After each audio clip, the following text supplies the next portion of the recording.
How's it going, you beauties, and welcome to Milk Inside of a Bag of Milk Inside of a Bag of Milk Inside of a Bag of Milk Inside of a Bag. So I don't know much about this game. I assume it's got something to do about getting a bag of milk or something like that, but it started, like, I loaded up the game and it was like, do you want to... English? Yeah, sure, English. And it's like, help me buy milk. Okay. Okay, I'll help you buy milk. Write down your name. Oh, God, I hate picking names. Derpy. I think this is a horror game. It was categorized as a horror game, but I'm not entirely sure. I walk down the road to the store and rehearse my speech. About, what, to buy a bag of milk? It's been so long since I've been out of the house that I completely forgot what words to say when entering a store. That's me every single day. I never know what to say. Even when I turn on this camera and I think, I have like a general idea of what I want to do and what I want to say, but it just comes out wrong. I always overthink it. Oh, I'm going to the store. She's got a weird, like, okay, I see why this is classified as horror now. This is kind of unsettling. Who are you talking to? Shut up and go already. Yeah, just go. Stop overthinking it. Hey, aren't you supposed to help me? Wait, am I me? Is that why I entered a name? Derpy? Am I Derpy talking to the girl trying to buy a bag of milk? I take a deep breath of air. Hello, can I... What's happening? Crap, I forgot. Can I have chips? No, bag of milk. Idiot. 19th attempt, and I'm failing again. I bite my lip in frustration. So once again, hello, can I get... Where am I actually? Is this a bedroom? That kind of looks like a pillow in the bed. Why is it presented in such an eerie and horror fashion, though? Wow, that's a whole word more. Now, if you're having trouble, congratulate yourself. Don't be like that. Don't put people down for trying the best. Thank you. I'm trying my best. I think this time the L sound was longer than usual. Why is this inside my brain? This is how I feel all the time. I always do that too, like whenever I'm like talking to someone, especially when I'm recording, sometimes I'll say the same sentence 2, maybe even 3 times. I'll stutter a word because I feel like I didn't say it right. But then sometimes stuttering the word makes it sound worse than it would have been if I just flubbed the word and just moved on. It's a lose-lose situation. I'm my own worst enemy. Do you think that's it? Who knows? Hello, can I... I wish I hadn't said anything. Loser, don't worry. No, confidence, build up the confidence. Don't worry about it. Okay. By the way, you've been walking with your left foot on the pavement and your right foot on the grass for a full minute now. I do that. Not all the time. Usually I just walk straight down the path, but if someone's coming along, I'll always step out of the way and let them through. It's a lot easier than fighting for the path. Nobody ever wants to give up the path. What? My right foot is frozen in the air. How much? What do you mean, how much? Oh, she's talking about how much is the milk. 50 steps on the pavement and 51 in the grass. No. What? Okay. You have to undo the previous step. What does that mean? What? I really feel like I'm being called out.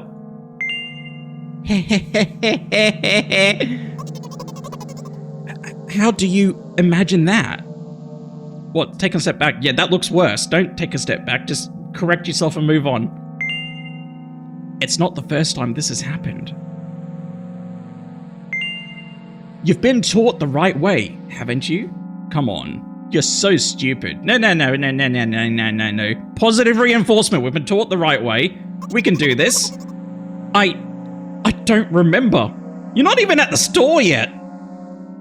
I'm ready to burst into tears. Ugh, here we go again. So, is one of these dialogues me, or is this girl talking to herself? I'm so confused. Step 1, take a step back to get your foot exactly in your own footprint. Why? Wait a minute. What do you mean step 1? Yeah, it's a multi-step process. What then? But it's already the 52nd. Or wait, am I going backwards? So then it's the 50th. It doesn't add up. Okay. Step 50 to take a step back to get your foot exactly in your own footprint.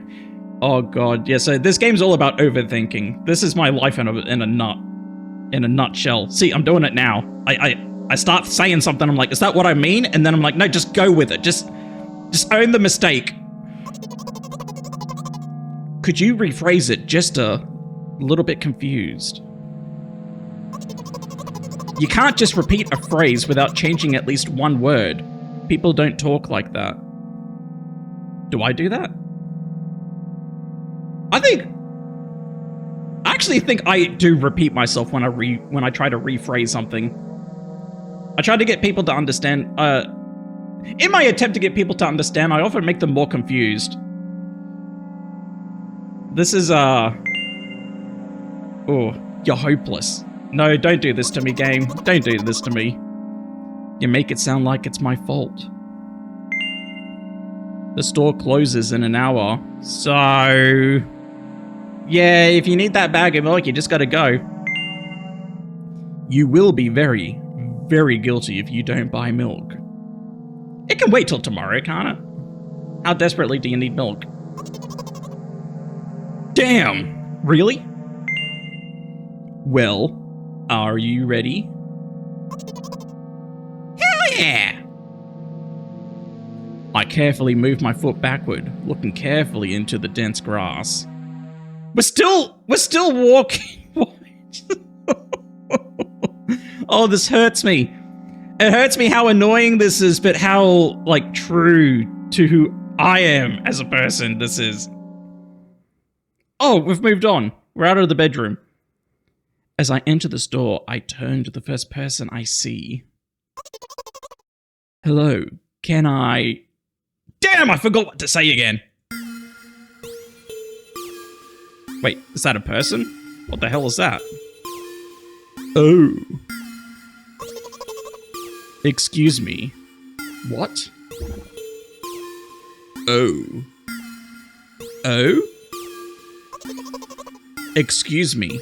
What? Oh. Is it... wait.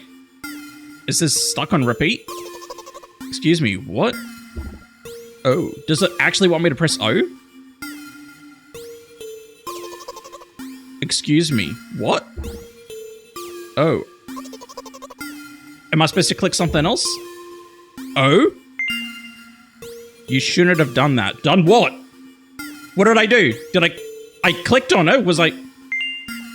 He's obviously not going to change his lines. You run the risk of ending up in an endless loop. Well, yeah. I thought I had to press O. I was starting to think this was turning into a puzzle game. Excuse me. What? Oh. Yeah? Excuse me. What? Oh. Excuse me, what? Oh. Excuse me? What? Oh! Excuse me. What? Oh. What? Oh. What is he trying to tell you? I feel so uncomfortable right now. Is this... I don't know if this is what the game's trying to get at, but is this that sort of thing where you try to listen to people, but you're so busy in your own head, you don't actually hear what they're saying? So you sort of repeat yourself, and they get more frustrated because you're asking them to repeat themselves, and you're sort of asking the same question? Is that what's happening? What is he trying to tell you? He's trying to scare me, but how does he know that I'm terrified by the letter O? It's a he, is it? I thought it was some sort of, like, Japanese horror ghost thing. It kind of looks like it's got the drooping hair. Wait, but how does he know that I'm terrified by the letter O? Am I? Yeah, what's so scary about it? I mean, not to shit on people's fears. Like, if you're scared of the letter O, then I guess you're scared of the letter O. Or is it a 0? It's hard to tell in, like, this 8-bit context. But, yeah, what is so scary about it? I have a frightening image when I picture it in my head.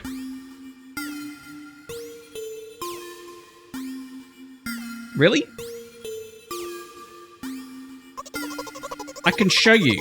Explaining won't be enough, but keep... Oh, Jesus! Okay, yeah, I understand now.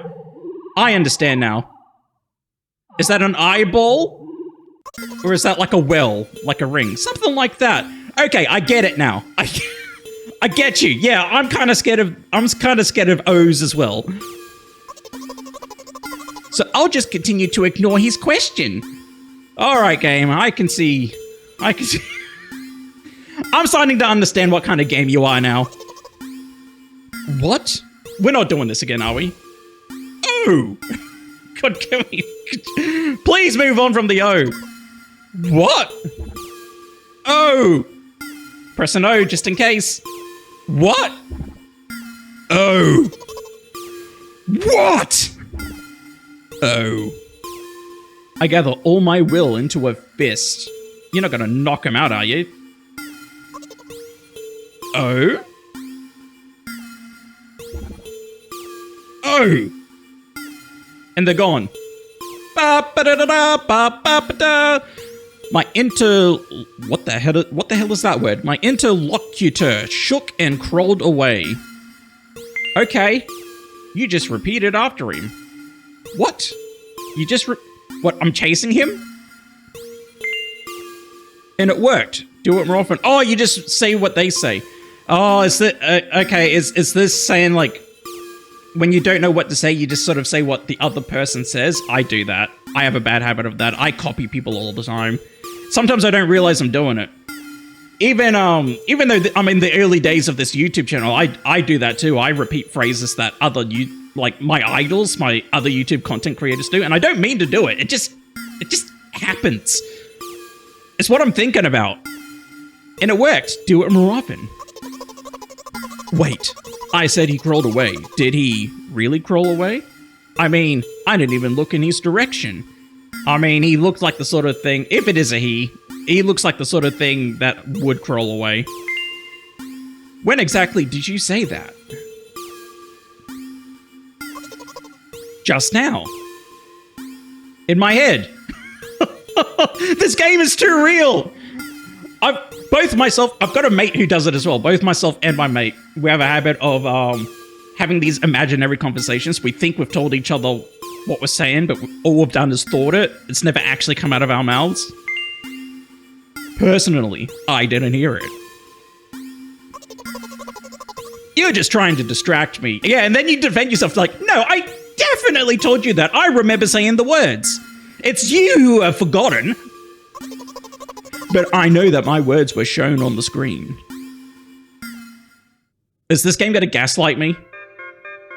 I'm standing by the shelves. On the rack, there are bags of milk. Oh good, you can grab one and end. We both stand, and the milk lies. Or maybe. Wait, the milk lies? Like, lying still, or telling a lie? This feels like a Riddler thing. Hey, slow down. Do you even remember why you're here? We're getting a bag of milk, I haven't forgotten. To buy milk. So buy it. Right here. Yeah. Where else do you plan on buying it? Oh, you can go to a different store if you want to. What do you expect me to say?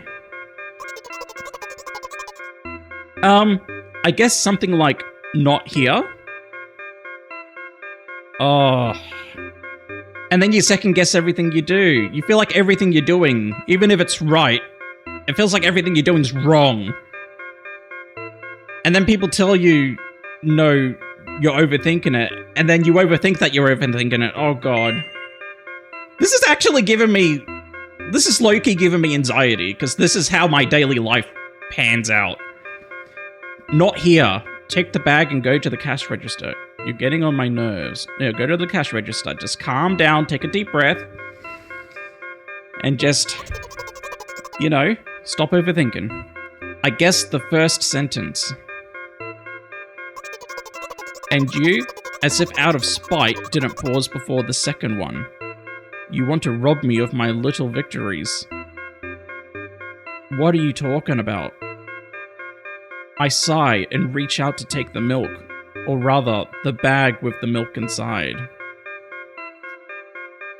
Or rather, a bag of milk inside a bag. Oh God, my brain. Or rather, a bag of milk inside a bag of milk. What? Hang on. I'm confused. Is the milk literally in a bag of milk, or is it a carton or a bottle? Why is it in a bag? Like, I understand, like, if it's already in a bag, and then they put it in, like, a plastic bag for you to take home, I get the bag of milk inside of a bag of milk, but why is it in a bag in the first place? Or rather, a bag of milk inside of a bag of milk inside a bag... Or rather, a bag of milk inside a bag of milk inside... Come on, come on! 15 minutes before the store closes, hurry up. Well, they can't... I mean, aside from ushering you out, they can't do much while you're still in there. I remembered what these games are called. Visual novels. And by the way, the numbers are written there in full, with the letters. Are visual novels worse than books? But, oh, I don't like... Oh, okay. I didn't like the music stop for a second. But the authors are not lazy, so don't get lazy either. What are you talking about? Wait, I thought only your thoughts were visible on the screen.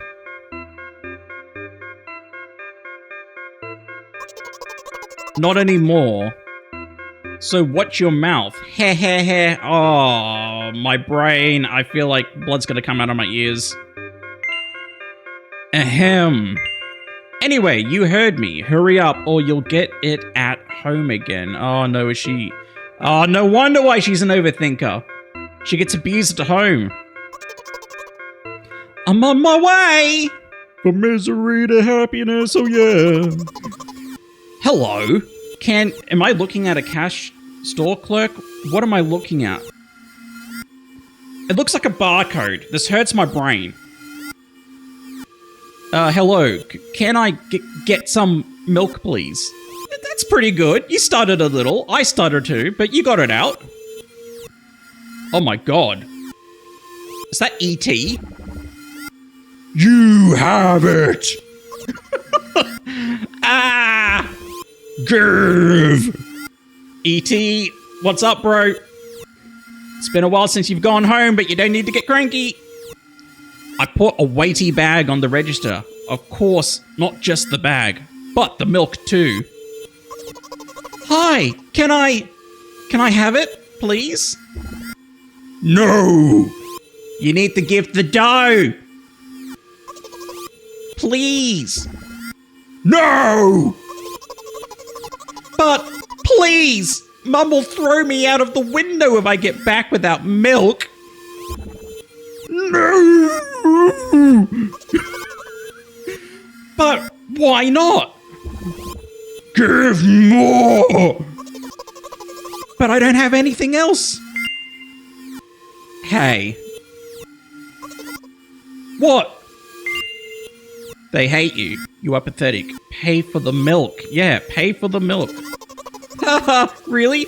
What would I do without you? Oh, God. I take a crumpled bill out of my pocket and hand it to the cashier. He starts to carefully examine it. It took about 2 days before he nodded contentedly and put it in the cash register. Thank you. Goodbye. I walk down familiar street past a gas station. A bag of milk unpleasantly tugs at my hand, reminding me of the days when I was in physical therapy.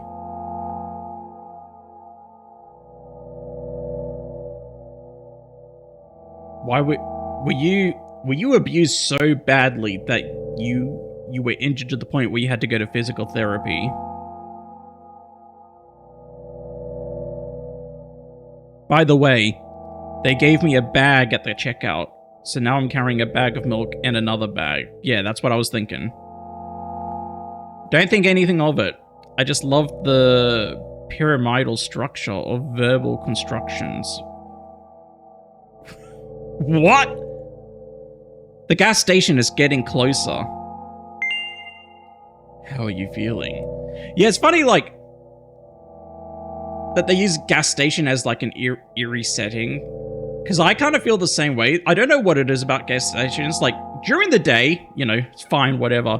But something about a gas station at night is just terrifying. And I don't know why gas stations specifically. I guess Quickie Marts are kind of terrifying too. It's all those movies I watch, you know? It's all those imaginary things of, like, someone robbing the place and I just happen to be in there. Do you ever do that? You imagine, like, oh, what happened? What am I going to do if someone robs the gas station? Am I going to, I go in and I do some kung fu and I, like, grab their arm and toss them over the shoulder and, you know, all that sort of crap. I do that all the time. I'm a hero in my mind. Thank you for your interest. I feel like a mile-long bar of ice cream. A mile-long bar of ice cream. You phrase things very interestingly. What is that supposed to mean? My thoughts exactly. Are my thoughts starting to intrude on this poor girl? I don't want to do that. As if I'd tell you. But I'm really interested. You're just a weirdo. No, I'm interested. Why? Well, look. The ratio of water to milk and the volume of air occupied by me is about 30 to 1. Okay. And yeah, ice cream is not the best, unless you want to drink more than eat.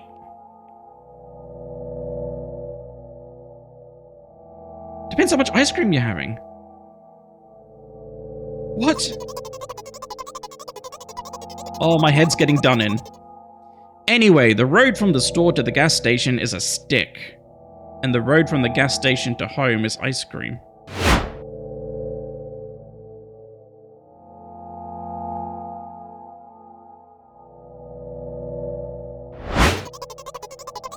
During today's walk, my body has been to every part of this path.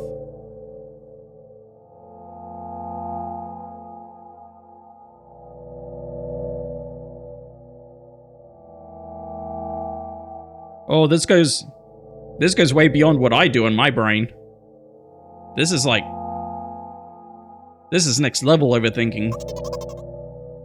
Simple math. I see. I feel movement under my feet.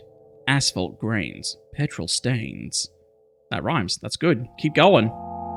I'm trying to keep my balance. And how do people move over something as uneven as the city plain? Gently. Heel. Toe. Accountant. Oh my god. I do that too. I find I walk weird. I do this weird step where I suppose if I'm not thinking about it, I do heel to toe, like most people do. But I find sometimes I do like, if my hand's the foot, I press it down there first and then go to the heel. Does anybody else do that? I used to do that going up and down stairs as well. I tiptoe up and down stairs. And I don't think it had anything to do with like how the stairs felt on my feet. It just, I don't know. I felt like I had more balance if I tiptoed rather than just flat-footed.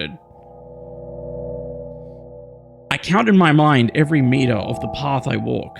I even close my eyes for more concentration. Hey, watch out! Ah, hey, listen! I unconsciously take a sharp step to the side. At the same moment, a huge bear rushes past me with a wild screech. Really? A huge bear? I suppose... A genuine question for Americans is that how common is that? I see all those like videos and TikToks and all that where people are taking a stroll down a path and a bear just comes barreling out of the woods and chases you. Is that common, or is that sort of just for effect? Similar with Australia. Everyone thinks there's a kangaroo on every street and drop bears falling out of the sky. Or is it all bullshit? I don't know. I feel like the bears coming at you feels more realistic, but I don't know how common that is. Hey, I'm walking here! Or is the bear a representation of another person? I cast a reproachful glance at the swiftly departing giant. Its red eyes, in turn, look at me with mockery. Oh, Jesus Christ, this is inside my brain. Did you see that? How brazen. It was a truck. Oh, no, I don't do that. I thought it was just talking about other people. I always think other people are judging me every second of every day. Oh, really? Although, if you think about it, are there bears with eyes on the back of their heads? No. I mean, maybe once in every blue moon with some genetic anomaly, but generally, no. You could have died. Come on. Are you saying someone would seriously want to kill an innocent girl carrying a bag of milk? Yeah. Unfortunately, that is a very real possibility. People just do some weird shit for no reason. Do I say that? No, actually, it's too easy to say for no reason. It may come across as no reason, but everyone has a reason. No matter how minute of a reason it is. Some people are, some people hear the voices telling them to do it. Some people just have an urge. It's like a sensation they need to feel.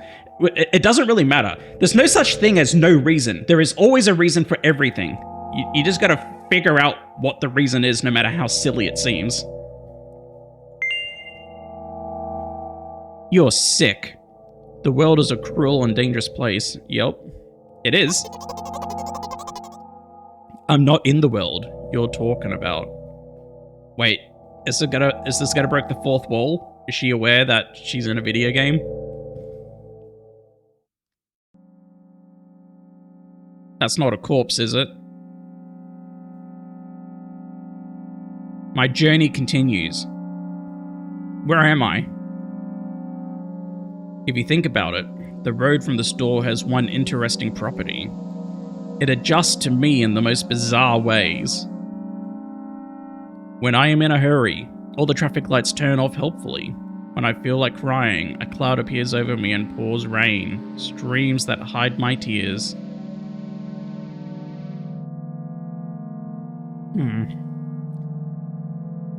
Right now I can feel a cloud slowly gathering over the top of my head.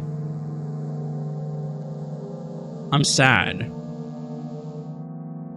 I mean, I sort of gathered that, but is there a reason you're sad right now, or are you talking about in general, just all of the time? Are you sure this is really happening? What else could it be? Has it ever occurred to you that it's all just in your head? Or say nothing? Well, sometimes that's more harmful than helpful, telling people it's inside their head. I've made that mistake. I think I'm helping people and I say, no, you're just overthinking it. It's inside your head. And it kind of sends them into a deeper spiral than if I had just said nothing. Say nothing. You know what? What? Since I'm a character in a visual novel, yeah, she is aware. Wait, is that what she was referencing back in the store? I thought she was just talking about visual novels she saw, like, on the shelf. I didn't realize she was talking literally about what I'm doing right now. I want to talk to whoever is reading this right now. What's up? If you say so, it could hurt your recovery. I forcefully squeeze my head with my hands and place a thought block. What does that mean? Don't do anything drastic. Out of the corner of my eye, I notice a small bench, the perfect place for cliched visual novel monologues. I move closer, place a noticeably weighted bag of milk next to it, and raise my head to the sky.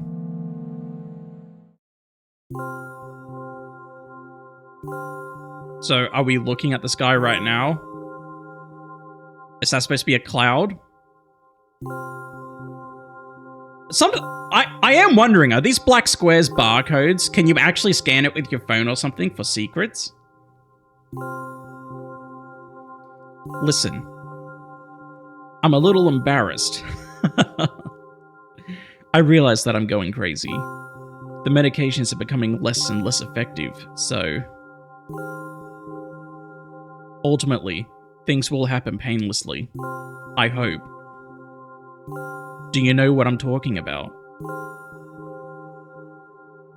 Yeah. Probably not to the degree you're talking about, but in my own way, I do. Oh, I got an answer. Yes. Please capitalize it. You're ruining the narrative. Sorry. There's no need to scream. Oh my god. Do you know what I'm talking about? Yes. Really? I must be nothing like the model protagonist at all, huh? To be honest, I haven't read many visual novels, neither have I.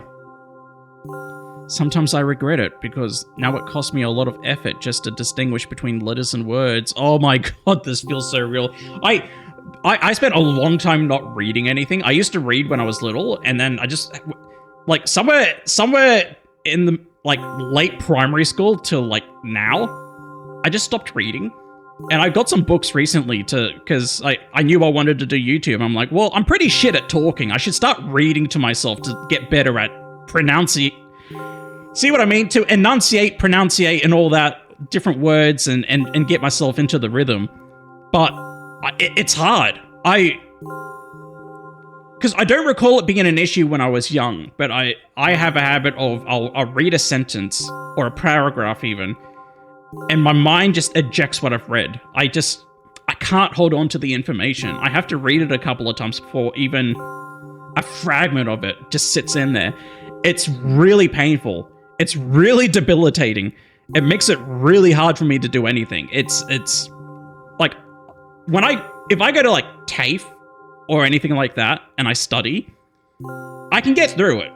But I learn visually. If I have to read something, it doesn't stick. I have to do it. I have to physically do the thing repeatedly for it to sink in and remember. Even in casual conversations, I forget things that have just been said to me and spoken to me in that instant. This game is very real. It's really painful to go through. It sucks. It really sucks. I wish my brain was better than it was. By the way, if you don't mind, I'd rather not name my diagnosis. No, that's fine. That's fine. You aren't your diagnosis anyway, so it doesn't matter. Let at least you be the one who sees me for who I am. Please don't jump scare me. Even though I made you up, don't take that away from me. Okay? When in the music, when it has that sudden break, it's got like that half a second to a second of no music. It's really jarring, and it actually makes my heart like stop for a minute, because I think something's about to happen. And I don't mean like the music stops and like when the music pauses and you hear the jingle sort of trail off. That's not what I'm talking about. It's like the jingle just hard cuts, hard stops. It feels very intentional. Don't ask me for too much. How stupid does this all seem? From the very beginning, you've been following me, reading my delusional thoughts, hearing my silly conversations. I must seem crazy and weird to you.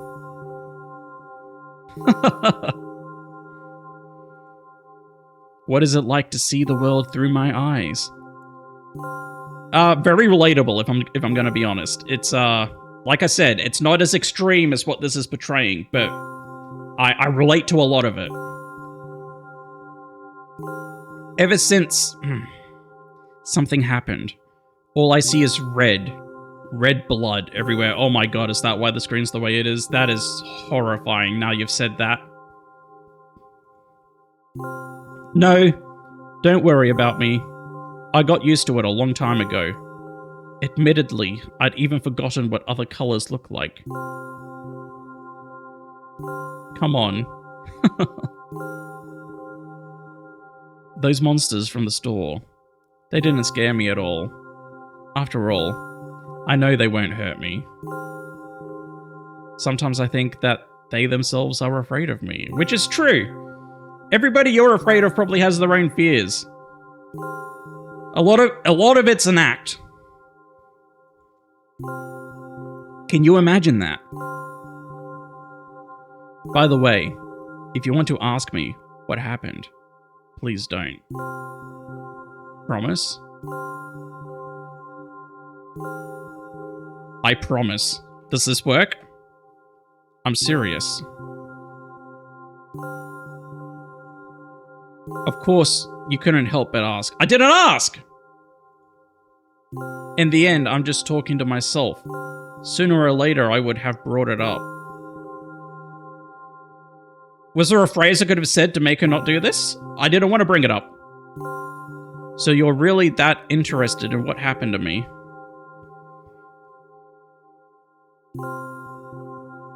I won't waste time. What am I looking at?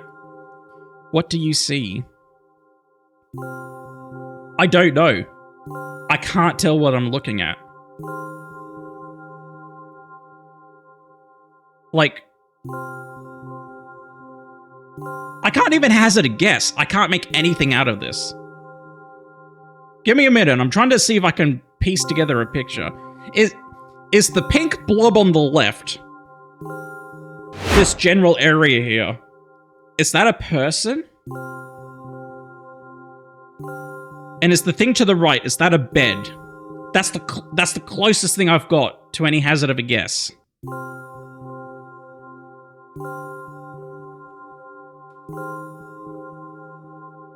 A person next to a bed. Oh, I can't do huge responses. Well, what do I say? How do I say what I see in a few words?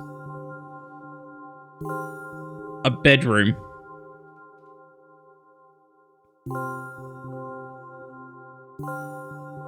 Anyway, this is my dad.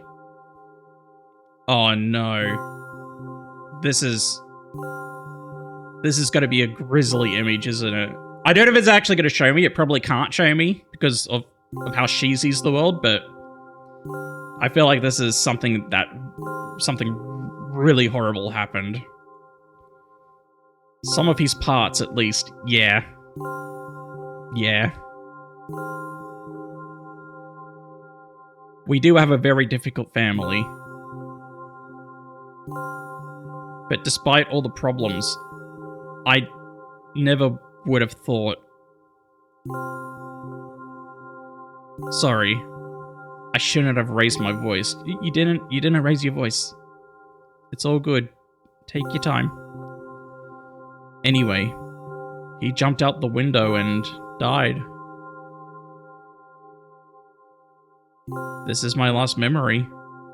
Then a long gap. Yeah, that's horrible. I don't I've got nothing to say to that. That's just horrible. No one should have to go through that. No one should have to see that.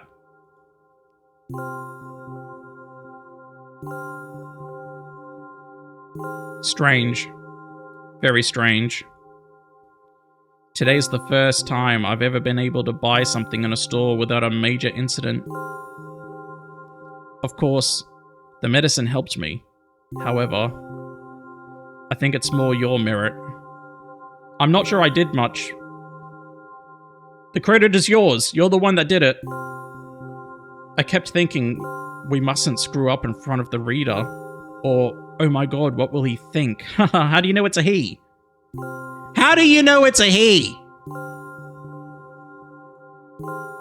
I don't know why I decided to become a visual novel character for the sake of going to the store today, but it clearly paid off. I'm curious, if a female streamer or YouTuber was playing this game, does it say she? Does it know? Or does it always say he? Thank you. By the way, it seems to me that there are some boundaries in our communication. A little bit, but that's to be expected. That's how I like it. Haha. Clever. And yet, I've been so sad lately. I've been thinking more and more about that my life has become ever since my dad, well, you know. Day after day, it's the same thing. I've tried so many medications that I hardly feel any difference between them anymore. As long as they help keep me on my feet, I'm happy. Oh, this poor girl. Shit just got really heavy. But you know what? Today is a special day because I have you. There's so much I want to do. God, why did you do that? That was very rude of you. I didn't do anything. I was reading. I was into it. Oh no. I'm not going to pressure you. I'm just advising you to go home. Oh, is this a inner monologue? I understand. Well, dear reader, shall we go?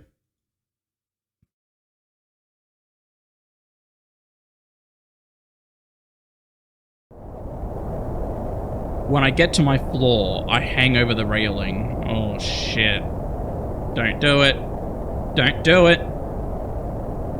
Repeating this action every day, like a ritual, I stopped being afraid of heights altogether.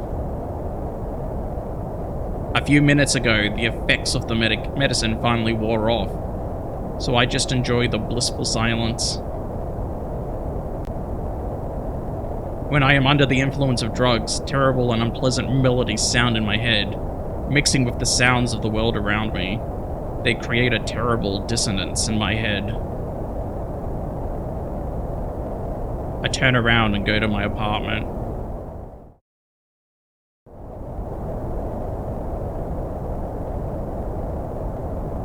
Oh!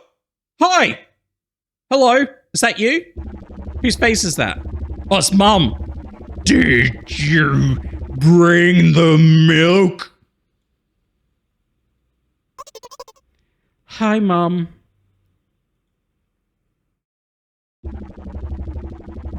Did you bring the milk? Yes, Mum.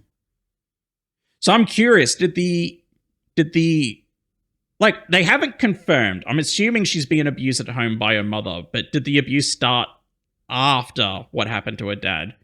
Or has it always been the case? Is that why he did what he did?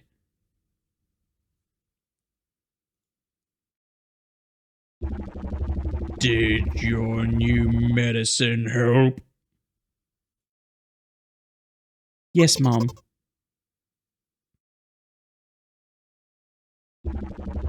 Go to bed.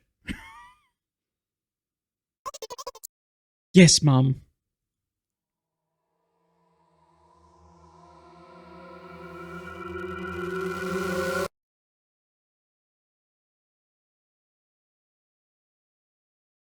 And that's it?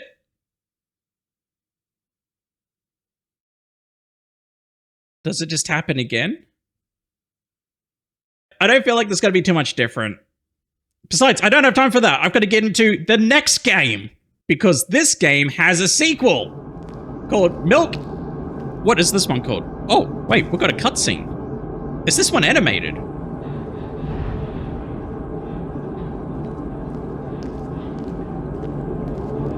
Because I think this one's called Milk Outside of a Bag of Milk, Outside of a Bag of Milk, Outside of a Bag of Milk. Something like that. So this is recounting the first game. The store is closing soon.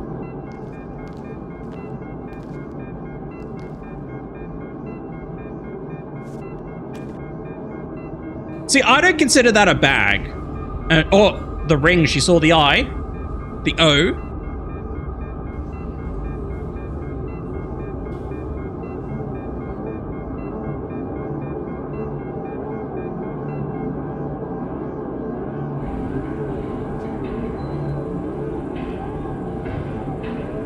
That's her apartment. She considered it. Oh, look how blank-eyed she is. It's so heartbreaking to see people in that state.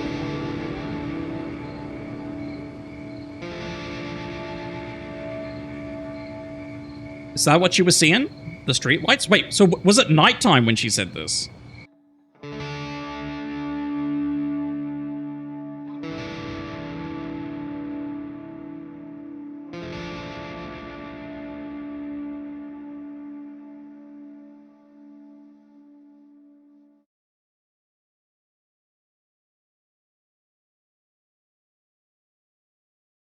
I don't know if she's terrified or indifferent. Oh no, she's terrified. I want to know what that flash was. Did she...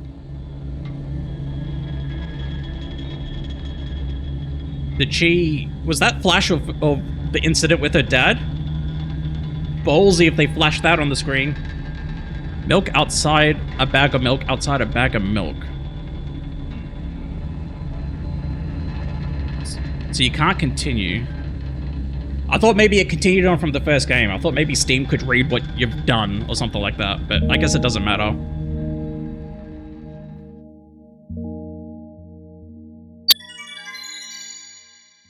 Okay, so we're sticking to the visual medium. For a second there, I thought it was going to be normal animated. But it makes sense. If this is how she sees the world. I'm walking to my room, trying not to look around. Looking at all the public staring at you. Yeah, I know that feeling. This isn't so bad to me nowadays. I still get it a little bit, but this is how it felt to me when I was in primary school, in high school, even high school. I just felt like I even wrote a poem about it. And in high school, I wrote a poem saying our English teacher got us to just write down a little bit of something like, and I decided to write down how life felt to me, and I can't remember verbatim what I said, but my poem was along the lines of I feel like alone in the darkness, I feel like all these eyes are staring at me and laughing at me, or something like that, you know, and she was very concerned about me, probably rightfully so, but she promised. At the start of the class, she promised, I'm not going to read any of these out. If you don't want your poem written out, they're not going to be written out. And she just blatantly ignored that. She just picked up my book off my desk and just read it out to the class. And I was so embarrassed because I thought this was going to be private. I thought this was going to be something between me and her. But no, the entire class got to hear it. So that was fun. She helped me out, didn't she? Oh God, when I think about it. But yeah, when I was younger, this is how life felt to me. Playful shadows dance around me here and there. They dash all over the walls, the ceiling. One of those shadows whizzes past me, touching my face ever so slightly. I smile and continue walking, paying it no mind. Sometimes it's so easy to lose self-control and track of time. spinning in a joyful dance. But I'm in a bit of a hurry here. Mum told me to go to bed.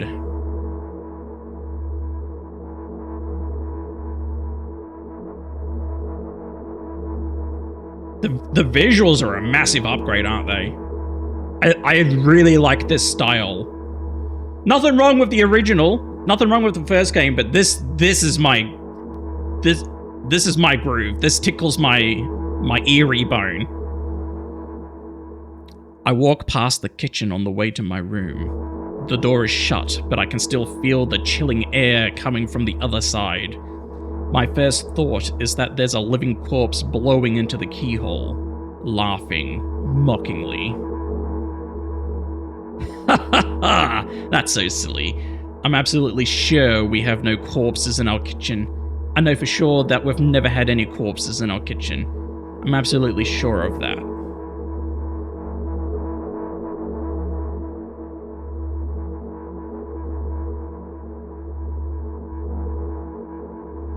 I break into a run and dash toward the closed door. The shadows intensify their chaotic dance. Are they trying to stop me or calm me down? I don't know. It doesn't matter right now. Don't you get it? I used to do this sort of thing too. No, not that exactly, but you know, like when you go to bed at night, you turn the light off and you got to make a mad dash for it because you don't want the darkness to eat you alive. That's what this feels like. I wave my hands around as I run, trying to chase away my annoying pursuers, but then I suddenly realize that I won't be able to stop in time. I've got no other choice but to break the door down. I've got Jack Sparrow in my mind with that lopsided arm waving he does. If there's somebody inside, I'll surely scare them to death. But wait, how can I scare to death someone who's already dead? What if it actually revives them? No, I don't want that. What do I do? What if you're being pursued? Like, let's ignore the fact that this is or is not inside her head. I mean, obviously it's inside her head, but let's just ignore that for now. If you are being pursued, you can't think about what's going to happen on the next side. You just gotta run. Right? Like, maybe you gotta have a little foresight, but you can't just stop.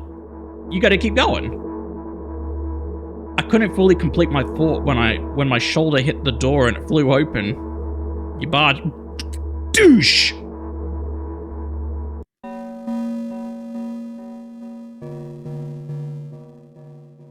As I expected, there was no living corpse inside, but there was a bag of milk I bought today, sitting right in the middle of the table, watching me with its unblinking eyes. I stare back. Nothing happens. Although, what exactly did I expect? Gratitude? Have I done something that warranted it? A bag of milk probably doesn't care whether it's on the shelf in a store or on the table in my mum's kitchen. On the other hand, nobody would drink milk inside the store, which means I took it from the safest place in the world and into the scary unknown. I'm so sorry, you poor thing. There's logic to that madness.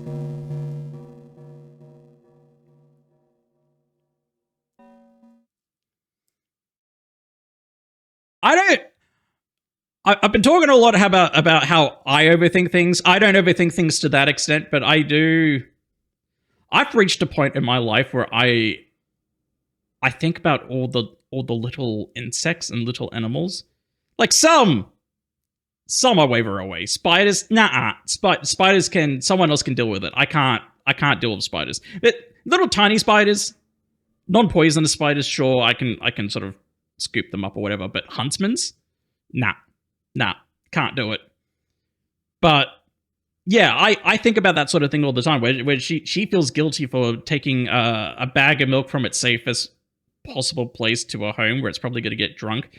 Like, I overthink that with ants and flies and moths and all that sort of stuff. Even cockroaches, I feel really bad these days. I never used to, but I do now.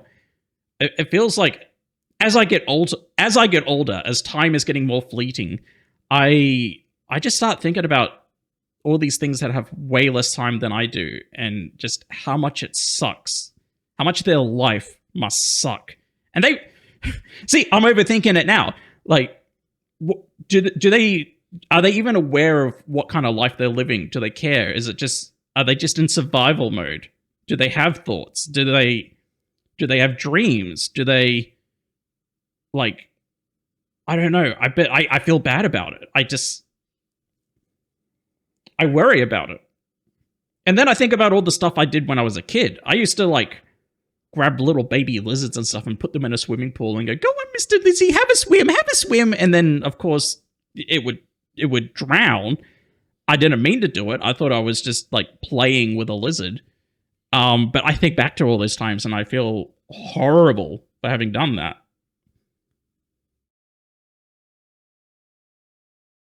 This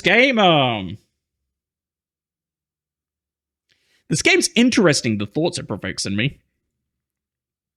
I walk toward my room through a narrow corridor. Is that Mum?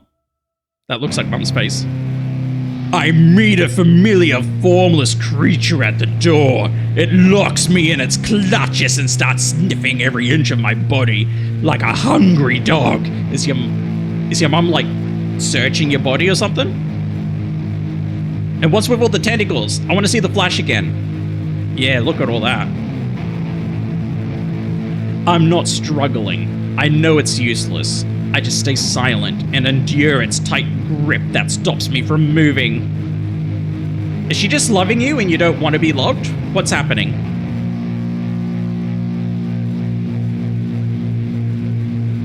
Oh, that music is so loud.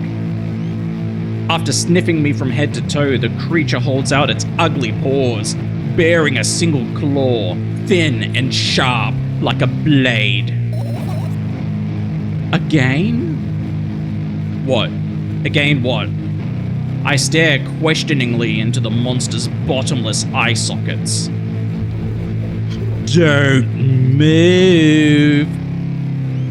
The creature squeezes my hands until my veins start bulging, and I just keep staring into the black cavities where its eyes should be, ignoring all pain. I've promised so many times. Stay put. The moment it says that, it pierces my arm. I don't feel anything other than the barely discernible crawling under my skin and the ring of tightly sprung sinews. But then the claw injects its venom into me. I'm hoping this is not implicating what I think it's implicating. Especially the way she's holding her arm. I'm concerned. I'm concerned what this is going to show visually. I may have to blur some things out. It hurts. A white veil appears in front of my eyes. My fingers cramp and start twitching frantically. I lose control over my body and slowly slide to the floor, just like last time. But why? Why do I feel so hot? I feel my blood boiling up. Strong shivers run through my body, paralyzing every single cell, while my veins and arteries heat up, almost bursting from that pressure. I try screaming, but instead of producing words, I vomit thick, milky foam. The creature notices it and throws itself at me in anger, grabbing me by the throat while keeping the poisonous claw inside my arm. This is horrifying! Jesus. I couldn't imagine living a day like this. Imagine coming home every day and this thing's meeting you there, doing this to you every afternoon. Kill me! Kill me! Hysterical screams resound through the corridor. In a fit of madness, the creature starts scratching my neck. Bright splashes fly everywhere, hitting the walls with a loud sound. I try to imprint where every drop fell in my memory, so I could gather them all later. I need to remember. A new wave of pain washes over me. Everything turns pitch black in an instant. That was very uncomfortable. Say it. I'll never drink milk ever again. That's very uncomfortable. That imagery shaken like that lasted a very uncomfortable length of time. Oh, music, please stop. I say it. I'll never drink milk ever again. Say it again. Is she... Wait, maybe she's not doing what I think she's doing. Is she purging herself? Is that what's happening? I'll never drink milk ever again. I'll never drink milk ever again.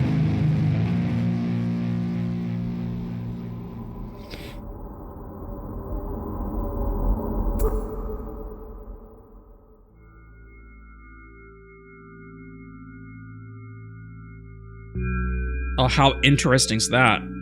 That's a cool visual. I finally get to my room. I'm so tired of all this fuss.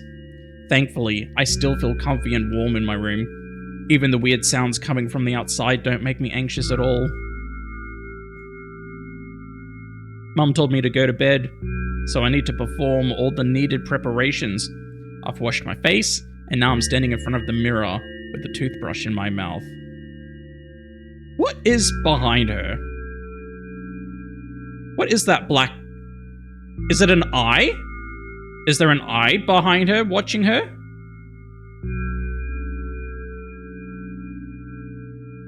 I look at my reflection. It shows absolutely no desire to sleep. Yeah, I get how you feel. And there was a time when the last minutes before I sleep were my favorite time of the day. I loved anticipating the inevitable moment when the reality and the dream world would clash. I woke up for that moment's sake, lived through the day for it. My biggest dream was to sleep all day long. It would have been so cool, but the dreams always slowly, but surely, slipped away. As if somebody fished them out of my head, one after another, until nothing was left.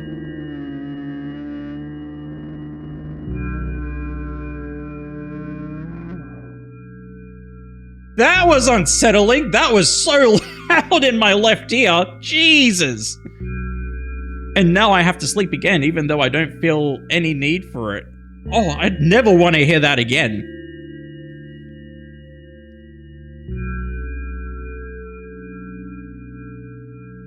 Oh, look at all those pills. How many different... She's not on all of those at the same time, is she? Is that another face in the background? What? It has to be a face. After finishing with my face, I usually reach out for my pills. It's funny, but I have no idea how they work, separately, since I always swallow them as a bunch without thinking. Now I want to have a better look at it, to twirl it between my fingers, to chew on it. I do anything to stall for just a little bit more time. A smooth, protruded red capsule is looking at me. It's covered in a murky, semi-transparent film, but I can still discern its contents. So what do we have inside you? I gently press on the capsule from both sides, and to my surprise, it turns out to be soft and squishy. I press harder, and the capsule pops. Sticky, bright liquid pours out. Filthy. Filthy! The pill flies straight to the waste bin, and I start rigorously washing my hands. No, there's no way I'm drinking that. Next was a flat pill of the same blood red color. There were some letters printed out on it. Oh, I get it. This is the medicine that makes me really sleepy. But it's not the type of sleep I want. That's not it at all. It's fake. No, no, no. I don't even want to look at it. The pill flies into the waste bin as well. The next half an hour goes by in a similar fashion. I study every pill from all sides, and then I find a reason not to swallow it. I invent my own medicine instead, and enjoy swallowing them one after another. letting myself drown in their healing effects. Hey, my neck doesn't hurt anymore. Hey, my hand doesn't hurt anymore. Hey, my head doesn't hurt anymore. Hey, my heart doesn't hurt anymore. Oh god, that's so sad. That is so sad. Hey, my stomach doesn't hurt anymore. Hey, my eyes don't hurt anymore. How come I didn't think of this earlier? This is so simple. I need to brag about it to someone right away. But not to my mum. She'll just scold me. And she's sure I'm already sleeping anyway. I don't want to disturb her without reason. I'll think of something myself. Do you not have friends? Are you going through this entirely by yourself? Do you have a therapist? Do you have anyone you can talk to? Besides, I just really want some small talk. I wonder, who's going to be my conversation partner? Is it me? Am I going to be the conversation partner? Do I have to insert my name again? Hey.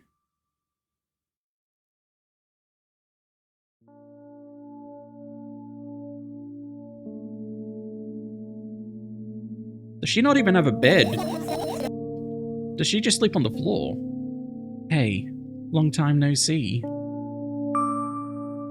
It hasn't even been an hour, dummy. You know we're only supposed to meet once per day, right? I'm glad it's not, like, insulting. It's kind of playful this time. There you go, bullying me again. Would you really consider that bullying? To me, that's playful banter. Maybe that's just an Australian thing. I don't know, but for me, it's an endearing thing. If you're friends with somebody, you give them a little banter. I feel like if a relationship, whether it's a friendship or a work relationship or like a proper relationship, like partners, if there's no banter in it, is it real? Like, if you're not comfortable enough to poke fun at each other's insecurities. Well, maybe not insecurities. Maybe that's taking it too far. But you know what I mean, right? If you can't divulge your vulnerabilities to each other, and if you can't talk about it to each other in that sort of context, because I don't even consider what I just said that bad. I don't know. I feel like it's not real. I feel like you're tiptoeing around each other. And if you have to tiptoe around each other, it's not a... Yeah, I don't know. If you have to tiptoe around each other, it's not real. Not to me. That's too hard. And what the hell is happening in the background? Is that a hand? That looks like a thumb.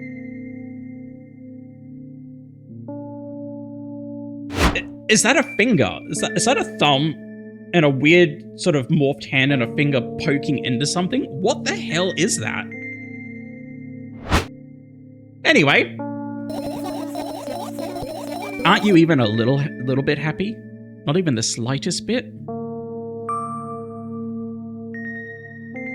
I'm pretty exhausted after today. Well, I guess you are too. Well, I'm not going to say no. I'm not unhappy.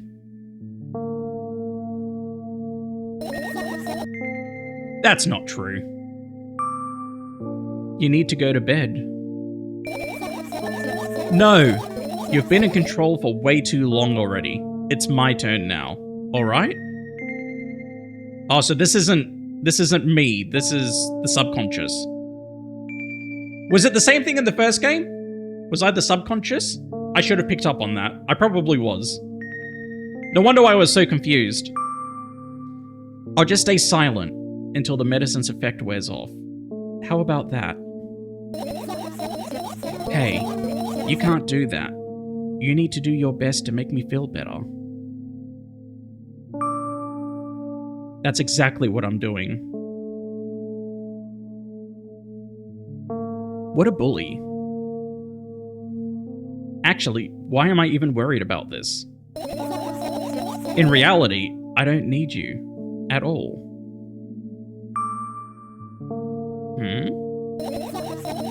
I'm so energetic and I feel great, which means I can do anything. And you can only match and agonize over your uselessness. I can imagine how angry you are right now. I'm more concerned. Yeah, I'm all beside myself. What made you so happy all of a sudden? And why would I be sad? Remember yourself a couple of hours ago? Yeah, you were in a pretty bad spot. I don't know what you mean. Oh, great. Let's just pick the middle option. Nah, I still don't understand. Whatever. Unlike you, I won't forget that pathetic, snotty girl for a long time. What? I don't want to say that. She just whines and whines all the time. Don't even try ruining my mood. I want to have fun while we're together, alright? So you're the one calling the shots now? Yeah! Yeah, take control of your shitty backseat driving mind. I had to do that too. Well, let's see how long you can last. We'll see. Yeah, and just to clarify, my backseat driver's not like hers. It's not this, but I do. My backseat driver tells me I'm doing a shit job all the time, and that nothing I do is ever good enough, and that. Well, I'm sure I've still got lots to learn. I try to push it to the back of my mind. I'm like, no, this is a lesson. I've made a mistake. I'll learn for next time, and just constantly improve.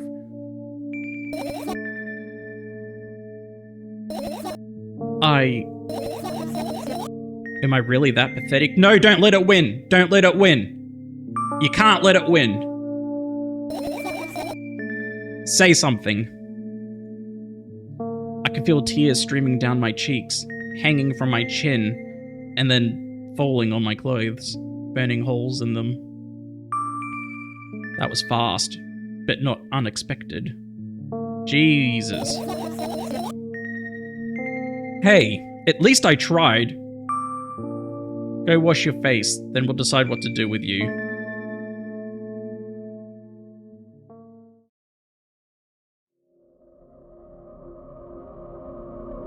We're washing again.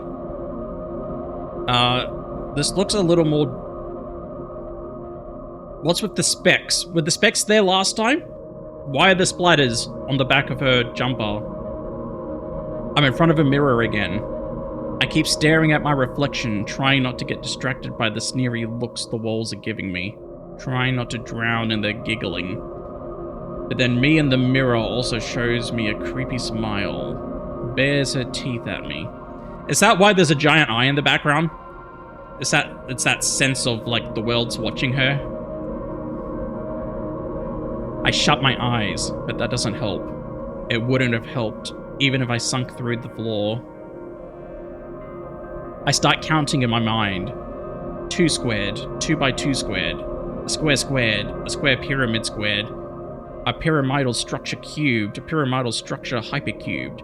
I have no idea what she's talking about. Is that real math? If it is, she's pretty smart. I feel better. But my head is splitting apart now. How do you feel? Sorry for being rude. Yeah, apologize to yourself. It's not your fault. It's never your fault. Fine. You can keep on blaming yourself, but don't overdo it. I don't know why, but I thought I'd be able to take control. I was almost ready to. I was sure I'd be able to change something. After all, I was able to buy milk. You know? Yeah, you ought to know how challenging it was. Oh, again, not to her extreme, but I know what she's saying. I had not too long ago. I was going through a hard time where I struggled to even do anything for myself. Even if it was for fun, I couldn't even play video games. It was just everything was a challenge, and. It took me a little bit to get to this point where I'm actually doing something with myself now. And I don't know if there's any right advice, any right thing to say to... Because everyone's got different needs and everyone's gone through different levels of struggles. But I found what helped me personally. So keep in mind, not to her extent, but for lesser depression, what helped me was being gentler on myself. I mean, first of all, you got to get the help, right? If you're not doing anything, there are things you can do. In Australia, we got a place called Beam Health, which offers 12 free sessions of psychology. Really, really great if you're needing help. So get some help, whether it's a therapist or a psychologist or whatever you can afford. Honestly, just whatever kind of help you're seeking, just don't put yourself under more stress getting the help, because sometimes that can backfire as well. But yeah, getting some help in general, and then being kinder to yourself. So instead of telling myself I'm lazy or I'm useless, you just do small tasks. Take half an hour a day to do something productive, whether it's to do the laundry or doing the dishwasher, or it doesn't really matter what it is. Even if it's playing a video game or watching a movie, if you've reached that level where you can't do anything with yourself, just take one step at a time. Do something for half an hour, then do what you're comfortable with. And then just every day, or every week, whatever you're comfortable with, you just increase it bit by bit until you get to a place where you feel like you're actually doing something with yourself. It's hard. I know, it's a lot easier said than done. But you've got to take your time. If you force yourself to make huge changes all in one go, it doesn't work. At least for me. People like me, it doesn't work. You gotta take baby steps.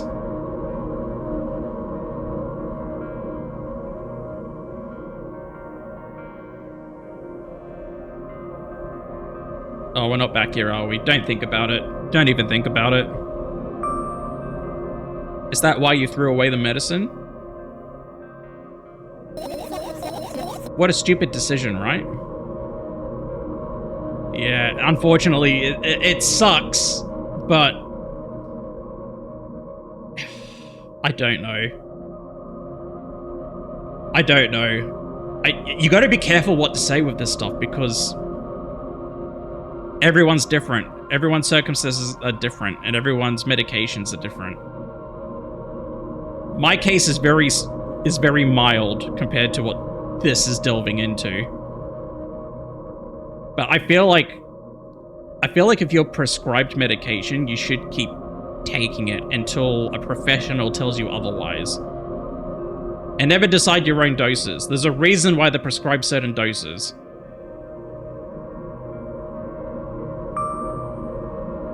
Undoubtedly.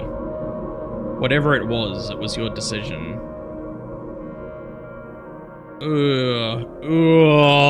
They're both bad. You don't want to dive into your stupid zone, but you don't want to say whatever it was your decision. That's, I don't know, that one, I think that one's better, rather than just, you gotta be kind to yourself. Everyone makes mistakes. Does it even matter? What do you think? It's always better if someone asks you a question, especially when it comes to children. Always ask them what they think. Never answer for them. Get them to think of what they actually feel about the situation. I can't be sure about anything, and you don't take me seriously anyway. Then why did you do that? I felt like I'd be able to fight it on my own. It's true, the pain subsided for a bit at that time, but now I feel it triple in force. It hurts so bad. Just drink your medicine already, or I'll stop talking to you. You know what to do. That That sounds bad. I'm not doing that. No, don't abandon me.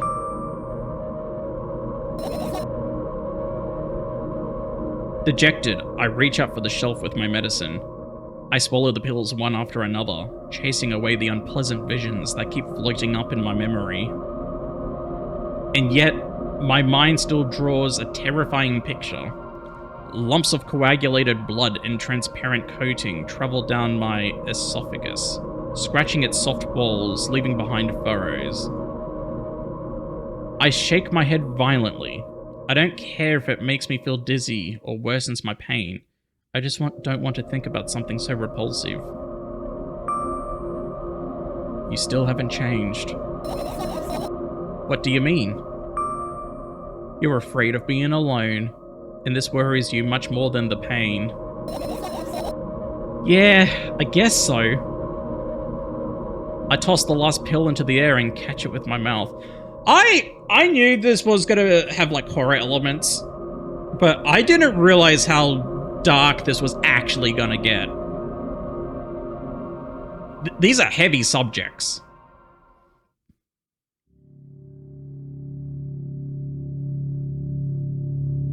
And I feel like before I continue, I need to reiterate, anything I say is just my opinion. If you are struggling or going through something serious, going through any kind of depression, seek professional help. Don't listen to a YouTuber, okay? Don't. Get some legitimate help. I do not have the qualifications to tell you what you should be doing, so, you know, ignore what I say, get professional help. I lie on the floor, I look at the ceiling. I can clearly hear water running in the metal pipes up there. I hear the cracking of concrete blocks that will someday surely fall on my head. But I'm not afraid of that at all. I can't imagine my death coming from above. Rather, it's rearing its claws from somewhere below, waiting for me to lose focus.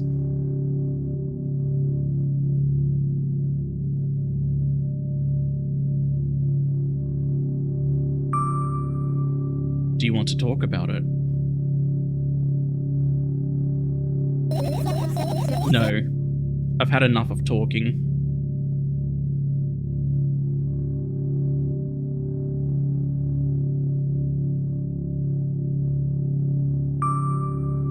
What do you want then? Nothing. She obviously doesn't want anything. I'm the same. After a long day and you get home, especially when you're trying to do like this sort of thing, content, you got to keep yourself talking constantly and think of shit to say. And I'm fully aware I'm terrible at it. I'm working on it every day. If you've seen my Dark Souls streams, there's long blanks. You might see cuts and edits because I just have long blanks where I'm playing the game. I'm like, oh, that's cool. Oh, damn, I died. My brain just dies eventually. I've So when I'm done for the day, I don't want to talk. I just want to lay in silence.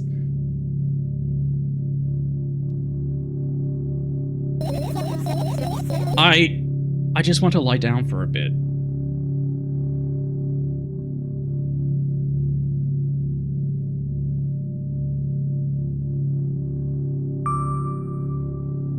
Even if the ceiling is bound to collapse, it won't be today.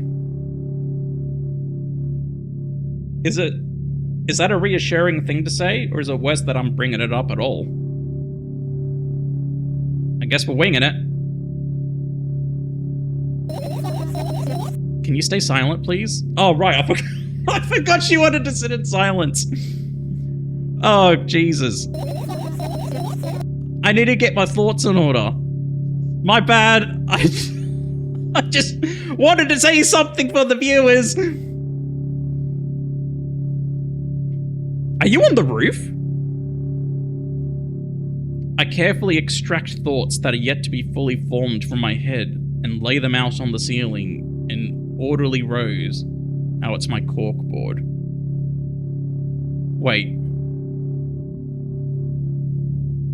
Wait, what? No, I'm confused.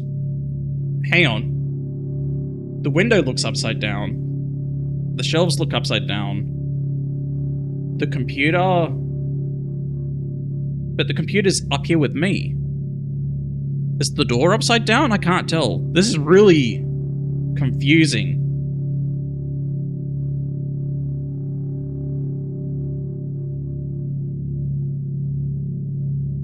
In hopes of seeing the whole picture, I switch them from one place to another, pile them on top of each other, scatter them around.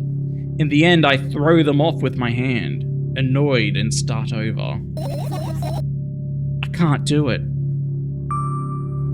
You can always imagine your thoughts as something small and swarming like cockroaches. Ew! I hate cockroaches! Can I make them fireflies? Yeah, go for it. I don't mind either way.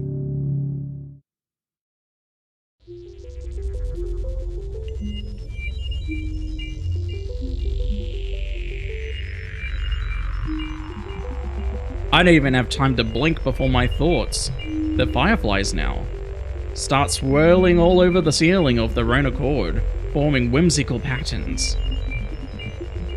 I can only observe them and wait for the right moment.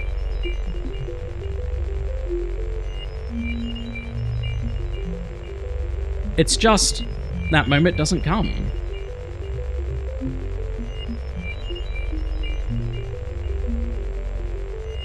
The mocking sounds of flapping wings coming from the ceiling make me start losing my patience.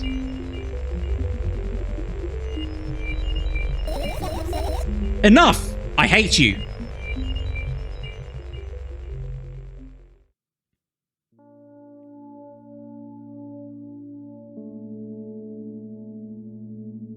I spring to my feet and scream at the top of my lungs. What's going on? The fireflies scatter. Good job. Now start over. No way. What does it mean by start over? What's happening in the background? Is that a giant face? Is that a nose? What is that? Unstable behavior makes you look bad. I don't give a damn. So that doesn't bother you? Should it?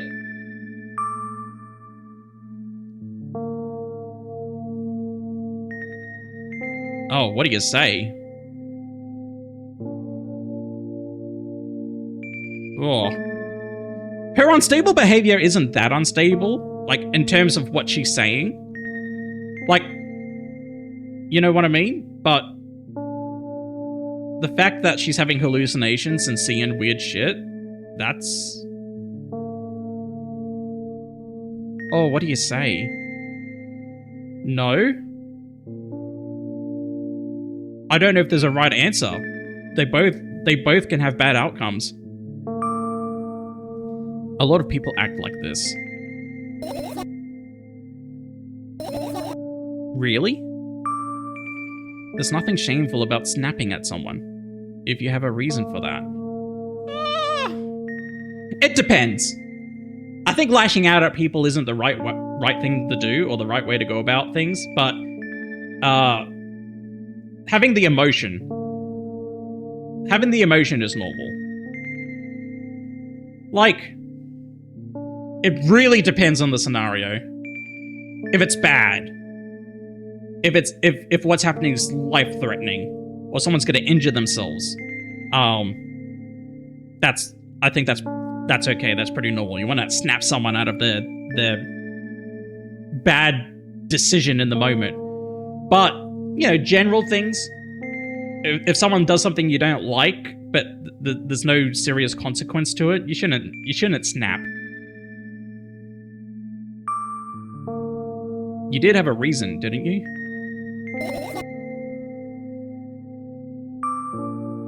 You'll surely get better. Believe me. And now, start over. What does it mean by start over? Go to sleep? Start over? You're at it again! What do you mean? Never mind. And I've changed my mind anyway. Please don't stay silent for this long anymore. I'm having a hard time without your help.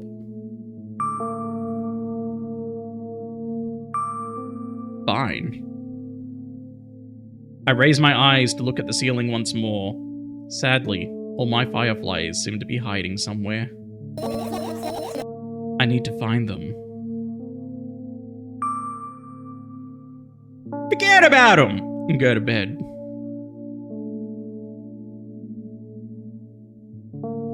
It's tempting to stay up late, but you do need your sleep. Sleep's really important for your mental health. No, you don't get it. I'm thinking about something. I need to finish my thoughts or else... I glance around the room.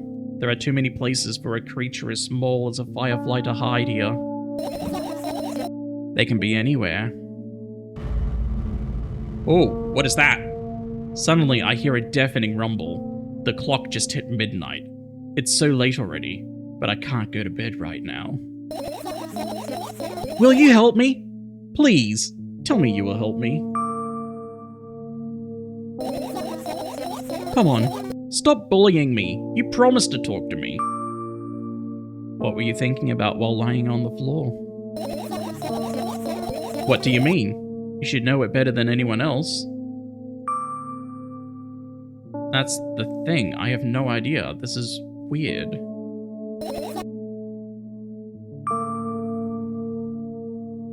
Ding! Will you tell me? Oh, I didn't like that. The imagery wasn't too bad, but I roll my sleeves and start rubbing my eyes intensely. They are so itchy. Why are you crying? Oh, God. My eyes are itchy. Oh, did you drink milk? Did he bring milk? What? What does that mean? Did he bring milk? Are you talking about your dad? Did you drink milk? No. Which one? Did he? I don't know. I don't know. I wonder if I tear out all my eyelashes one after another, will my eyes stop itching? Well, I wonder if I tear out all my eyelashes one after another, will my eyelashes one after another, I tear out all my eyelashes one after another. What have you done? Is she actually doing it? I need to gather the glass and then I need to have a bath and then... Here, drink some milk. Oh, whoa. Oh, that was very uncomfortable. I didn't like any of that. I stand in the middle of the room, my mouth agape, gasping for air. I think I just experienced death. I don't know any other way to explain what happened. I have no idea either. That was scary as shit. Like, not scary, not like, oh my god, what just happened scary, but like, you know what I mean? Unsettling scary. Well, that was surely something. Will you tell me or not? About what? I'm not sure I want to know anymore. You keep your deep dark secrets to yourself. I've got enough of my own shit going on without your shit coming in here at the same time. Let's look for the fireflies instead. Oh boy, let's do it.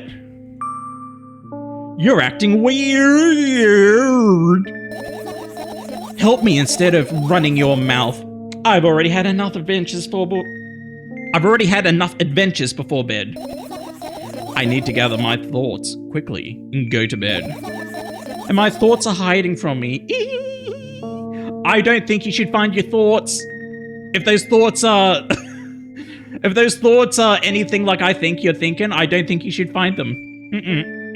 Go to sleep. To be honest, I have no idea where to look for them. Oh look, they're in bed. They're on the pillow. You should go on the thing and put yourself under the blankie and go to sleep and just sweet dreams. Me neither. I guess we'll have to tear the whole place apart. Yeah, why not? Let's just, like, fling shit everywhere. No, no, no, and no. If I even make the smallest of messes here, I'll feel really bad. All the things should stay in their places, and that's it. Why? She doesn't know. Are you trying to come up with a reason right now? You don't have to tell me if you don't want to. I don't. And I won't! Alright then. So we need to find a bunch of tiny insects inside a mountain of junk without moving anything, even an inch. Yeah! You got it! My oh my. I have an idea. Last time, becoming a visual novel character helped me achieve my goal. Now I want to become a point-and-click adventure game character. I love point-and-click adventure games! You know, those games have moments when you just look at different objects and something inevitably happens. Now, what kind of point-and-click adventure game? Because I noticed people applied that term to multiple games where I don't think they apply. To me, a point-and-click adventure game is like The Secret of Monkey Island, or Toonstruck, or something like that, where you've got an open world and a character can wander around and you look at different things and you take an item, you combine it with another item, and there's dialogue and, you know, but those scene games where it's just like a scene and you click on different things and you find it and it like puts it in your inventory and then you move to another scene and there's like, it's like static. That to me is not a point and click adventure game. Sure, it's point and click, but it's not an adventure game. Not really, not to me. Point and click adventure needs movement. It needs a visual narrative that plays at the same time. You just look at different objects and something inevitably happens. It sounds so fun! And what about the things you use regularly? Do you refuse to touch them as well? It would make it even more interesting.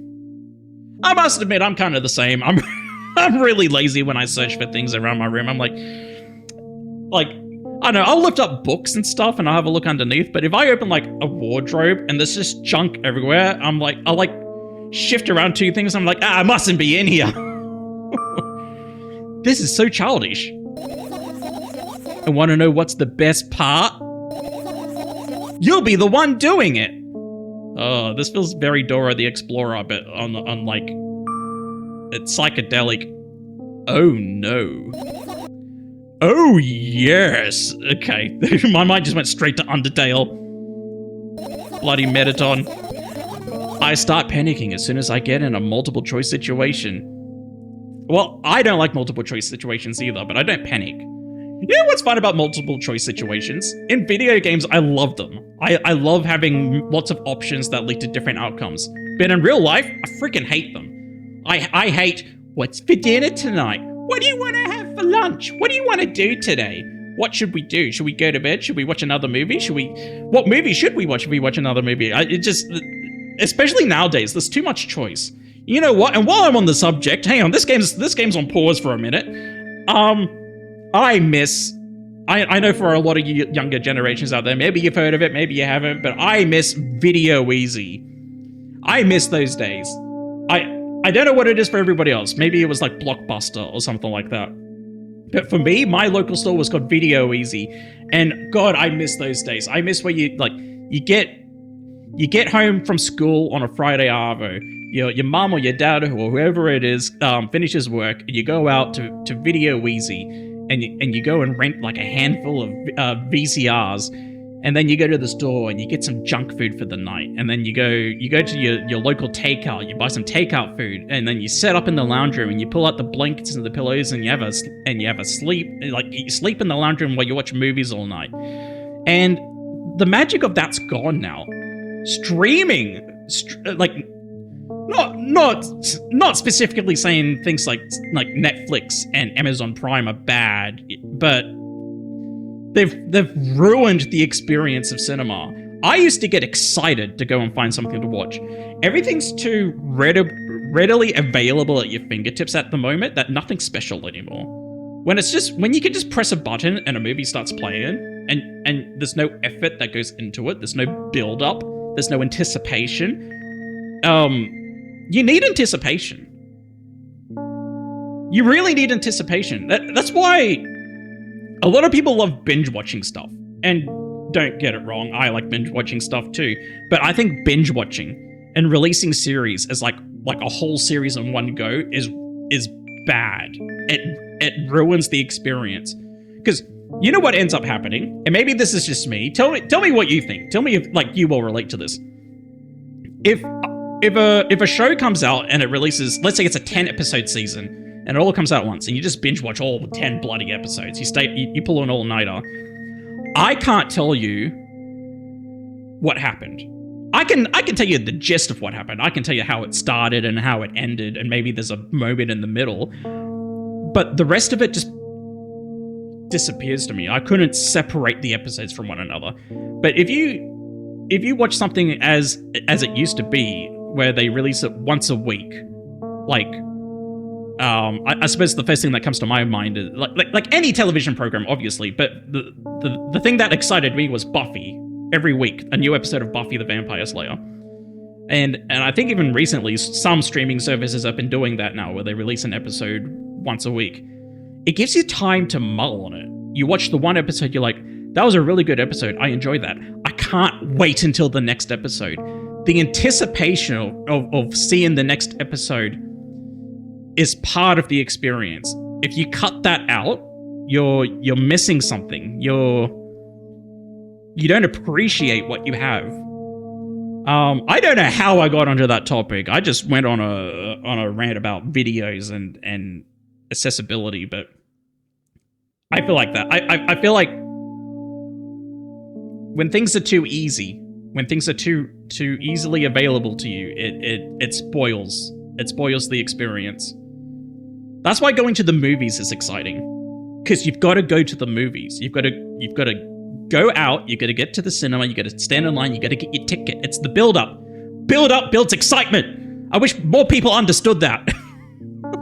Anyway, I start panicking as soon as I get into a multiple choice situation. I'll just keep changing my mind and end up crying and running away. Do you want that to happen? You're such a handful. You've already proven that you're able to make decisions. Why not continue on that road? Do what you want. Again, they both sound like negative. One's do what you want sounds dismissive, and the other one sounds encouraging, but at the same time it's questioning why you can't make decisions. I'll just pick the top one. Come on, don't be so boring. I was just teasing you. You don't have to bear the whole burden. Asking for help is a reasonable decision too. Let's begin already. Alright, Jigsaw. I go to the middle of the room and look around. Where would I hide if I were a tiny firefly? This is so thrilling. It hasn't turned into a point-and-click game yet. My heart gets warmer from the pleasant anticipation. What are we looking for? I am terrified of what she's actually looking for, because I imagine it's not a firefly. Hey. What?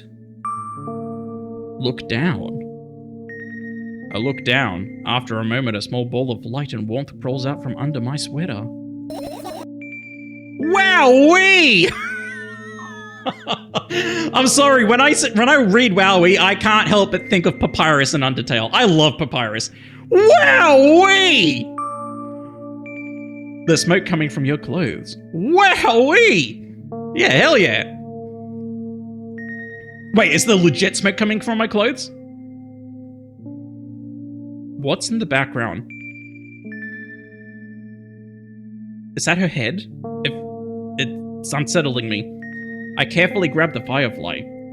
It's pleasantly scorching to the touch. I put it on my shoulder. I'm sorry, little guy. Time to come home now. As if it was an order, the firefly slowly drifts up, circles around my head for a bit, and then flies into my ear with the speed of a bullet. It tickles. One down.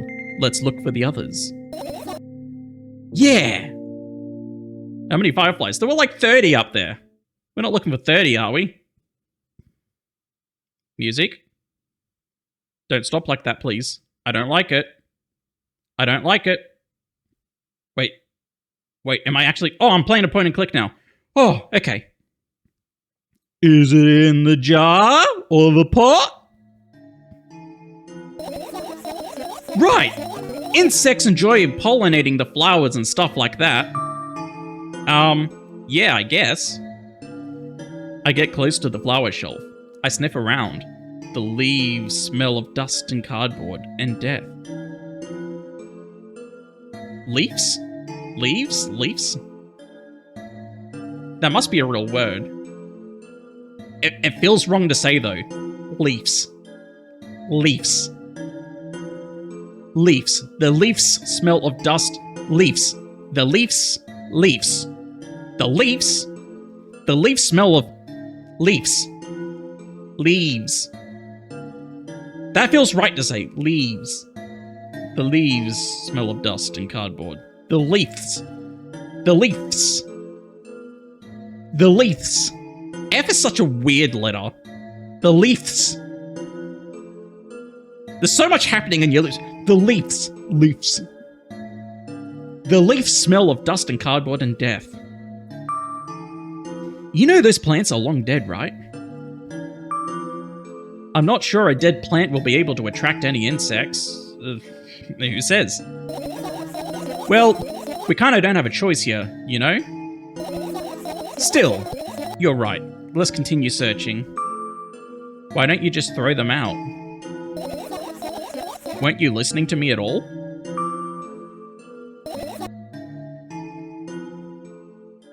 Great. Me and my subconscious aren't talking anymore.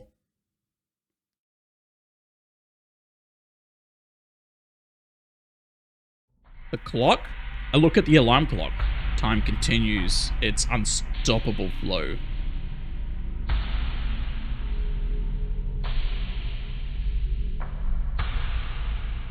This music. This was used in Undertale, wasn't it?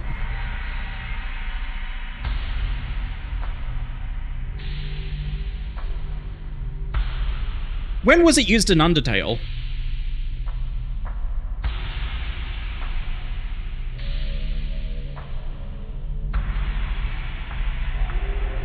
I can't remember, but I feel like this was used in Undertale.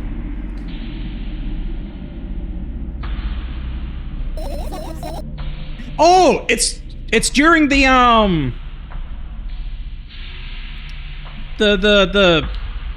the genocide run, isn't it? When you turn on Flowey? It's so late. Are you tired? You bet I am. I let out a theatric yawn and hold my arms to the sides. 1, 2. Then I raised them above my head. Was there a lot I could have seen before I clicked on the clock? I was just searching for fireflies, so I didn't mean to send her straight to bed. Didn't even cross my mind she'd look at the time. 3, 4. Maybe a little workout will help me freshen up. Good idea. Do you remember the exercises you've been taught? I think so. I take a hesitant stance. What was it? Heels together, toes apart, heads and shoulders? Whatever. I'll go with that. Count down 5 minutes. Fine.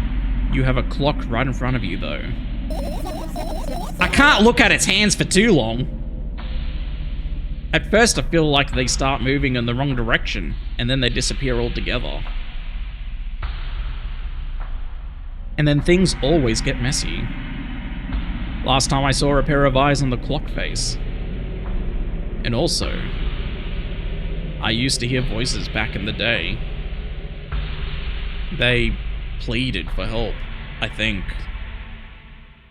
What a mess. Truly a mess. It was a mess, right? Where are her thoughts going? A mess. Well, are you counting down? My god, finally. What do you mean? I was trying to get through to you for half an hour. Huh? Oh, she was lost deep in thought. Was she thinking about her dad? Forget it. Do you see the firefly? No. Let's continue searching then.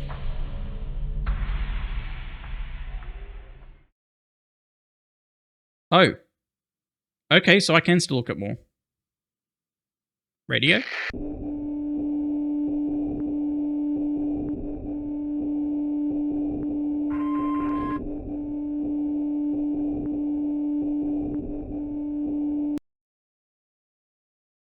Okay. I tilt my head backwards and almost fall over. The closet is hanging under the ceiling, at least 300 feet off the floor. Are you joking? Even though it's my room, not everything here is for me to use. Whatever. I don't care.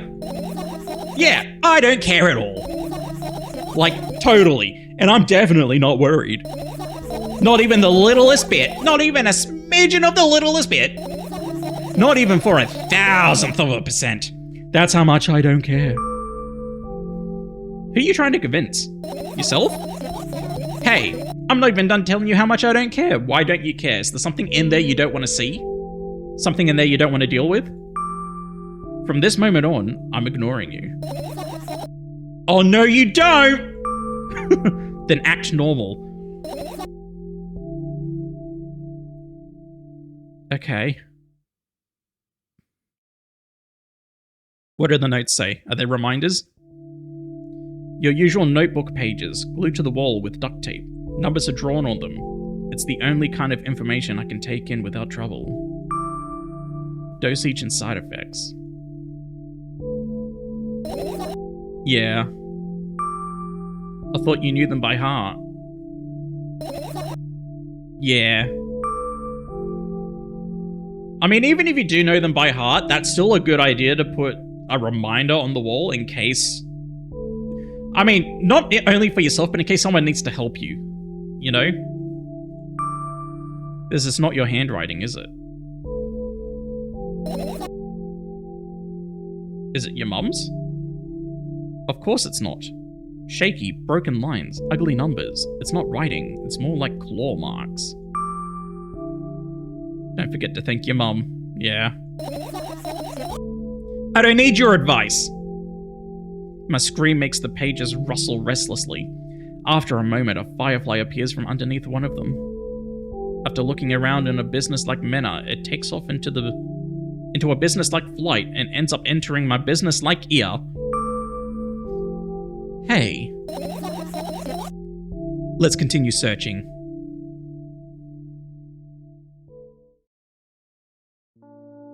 I turn my eyes toward an inconspicuous shelf near the mirror. There's a glass with a toothbrush sitting on it, and a small towel is hanging nearby. What a wonderful sight.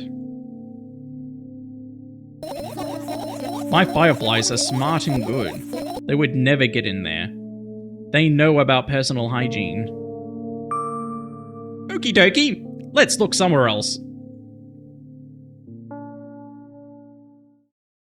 I don't want her to look at the... What? You don't... Is that milk? Is all of that milk down there? Why did that scream at me? Let's look at the computer. I look at my laptop.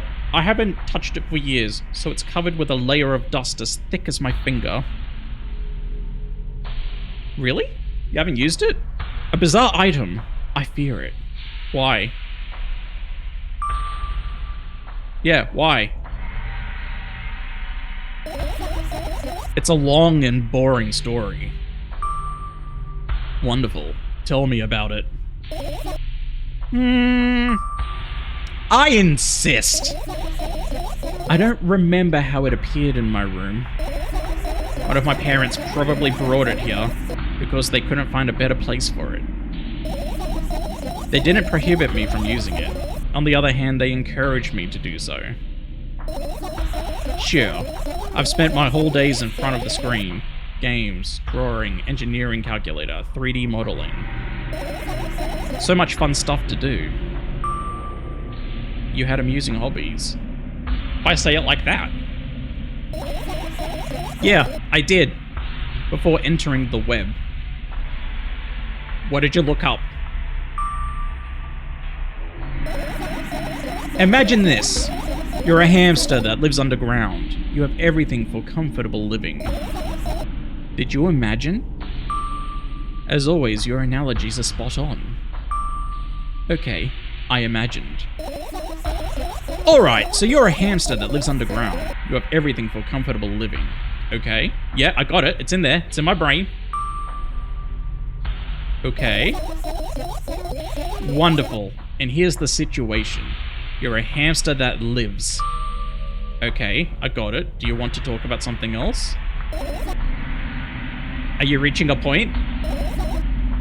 Yeah. You'll end up returning to that subject anyway. No, fine. Suddenly, a firefly slowly crawls out of the laptop's vent grill. I reach for it. It gets on top of my palm, blinking all the while. I think it's trying to say something. I can see that myself. If only I knew what. Looks like a cipher. Don't you want to crack it? I changed my mind. I have absolutely no desire to find out what it wants to say. Firefly stops glowing for a moment after that. Then it starts glowing again, as if coming back to its senses. For some time it thinks about the further course of actions, then flies up and dashes into my ear. Let's continue searching.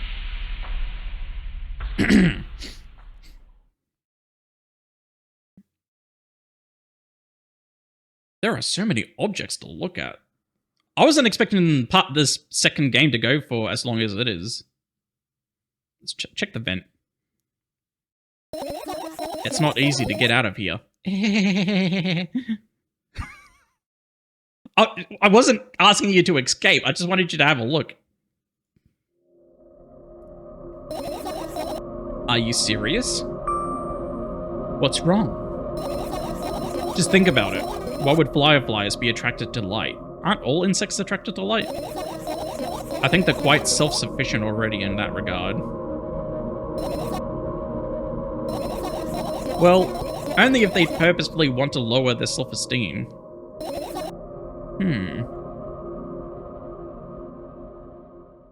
Okay. I'll look up toward a very high place under my ceiling. What? Oh my god! I can hear a countless number of small legs marching inside the AC unit. Oh well. What happened? Fireflies can't be friends with cockroaches. We'd better look somewhere else. Why would cockroaches be there? Have you forgotten? You were the one who told me to think of my thoughts as cockroaches. Yes, but they became fireflies afterwards, but cockroaches don't disappear just like that. So they occupied this place. Do you understand now? I'll pretend I do.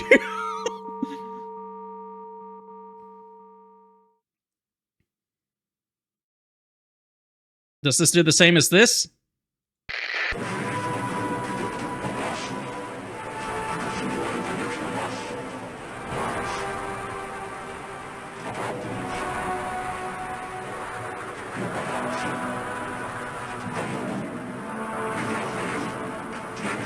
What am I listening to? It sounds like a laundromat. It sounds like something clonking around in a laundry tub. A dryer or something like that.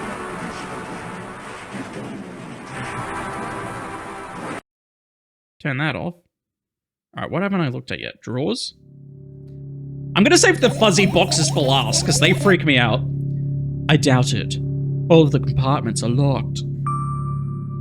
What if? I don't even want to think about what's inside. Who knows what I'll end up imagining. Should I save the bed for last as well? The umbrella emanates a faint sense of coolness. No wonder. It's the only thing that defends me against the thunder clouds that gather under my ceiling. It's such a blessing that I can do it without my help. Still, a firefly won't hide in a place like that. It will catch a cold and be unable to fly. You don't want to check it? Why? I'm sure we won't find anything there.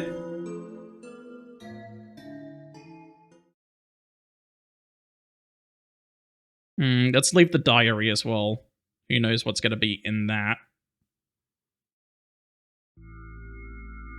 I look down. My school bag, worn down and silly, is almost screaming of its own uselessness. From another angle, it looks like a full belly. Its contents are also regurgitating, decomposing, and turning into a sticky, mushy substance. I've got bags where I haven't gone to, like, TAFE for a while, and when I finally look at it, they don't go mushy, but I do have, like, books that get stains on them, and they get wet from God knows what, and I know that sort of feeling. I'm so lazy. I can't be bothered unpacking shit. What a cool image. I need to remember this. Totally not cool. Totally not cool. Senseless and cruel. Why that? Why say that? Tell me, what's inside your bag instead? Nothing special. Mostly just all sorts of books. I've taken out all the pens and notebooks out of there, and I'm not interested in anything else. Actually, that's something I did when I went to primary, both primary and high school as well. I never packed for the day. I never had, like, I never went like, oh, I've got history and English today. I'll pack my history and English books. No, I took every single book I needed for school every single day, whether I was having the class or not. As a result, I had a very heavy backpack, but I was just so lazy I couldn't bother packing for the day. I just took everything. And I'm not interested in anything else. You used to go to school, didn't you? She doesn't anymore? How old is she? Yeah, I did. I had a blast all the way. Are you sure you understand my question? Do you think everything in my life should be doom and gloom? Well, you're wrong. Alright, alright. What did you like the most there? Well, the rooms were really bright, not like at home. That's it. Don't rush me, let me remember. I'm just saying, you gotta give me time. If we're having a conversation and I stop and take some time, I know in most cases that's usually the cue for your turn to talk, but sometimes I just need a minute to process what I actually want to say. My brain's very slow like that. Well, the beds were also soft, and the food was nice. At school? What? By the way, I attended all the classes. The others always skipped, unless she's talking about college or something like that. They probably got told off so hard. Excusey. I smile gently, absorbed in warm memories. You never graduated, though. Yeah. Do you remember your last day there? It was a normal day.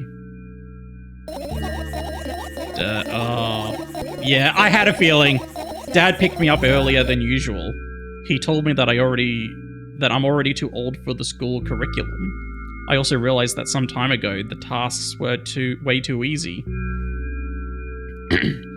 I did look up something, not about the game, but because I didn't know which game came first, and I was trying to figure out which one to play, so I got it in order. And I saw people saying you don't need to play the first game to enjoy to play this game, but I don't know. Some of the dad stuff, it'd be handy to play the first game first. It adds layers of context to what she's saying, and also fear. Because without playing the first game, you don't know what's happened to the dad. So now every time she mentions the dad, because I know what's happened, there's like a underlying, oh god, something's gonna happen soon. She's gonna pop an image onto the screen. Then we got into the car and went home. Mum greeted us there. We had dinner and went to our rooms. And what happened then? I guess that day has absolutely no special meaning for you. Or she's got to remember the incident, isn't she? It's if that's the day it happened, it absolutely has meaning to her. But at the same time, I don't want to bring it up. It obviously has traumatic. It's obviously a traumatic event that she can't get over. She's still stuck in that moment. Bugger it, let's do it and see what happens. I don't remember. And does it even matter? No. Okay. Good. I look at my bag again. Light pouring into the room. Through the window glints on the metal parts. And there's also a shadow underneath it, which means it's real, sadly. Huh? Whatever. I don't care anyway. Why is it sad that it's real? I almost end up kicking the bag in a fit of sudden anger, but I manage to stop myself in the nick of time. If I move it even an inch, the whole picture will collapse and I'll go blind. It has already happened, countless times. What do you mean you'll go blind? I've spent months memorizing the location of every item in my room. That's why I can see them so clearly and vividly. You won't get it. No, I understand. Based on the first game, I understand. Look at your feet. I look down and see that a small insect is crawling toward me from my bag. It's barely glowing, and it can't even fly. I guess this firefly is really tired. I bend down to pick it up. The firefly starts glowing brightly as soon as I touch it, and then flies up. There you go, boy. Good job! After doing a victory lap around the room, it flies toward me with high speed. I shut my eyes, anticipating the firefly to enter my ear. That's exactly what happens. After it gets inside, it buzzes for a little while, and then goes silent. This one is kinda sad. I wonder why. It doesn't matter. What matters is that it's no longer alone. Sure, let's continue searching. I can finish searching now. No, I'm not ready. There's still stuff.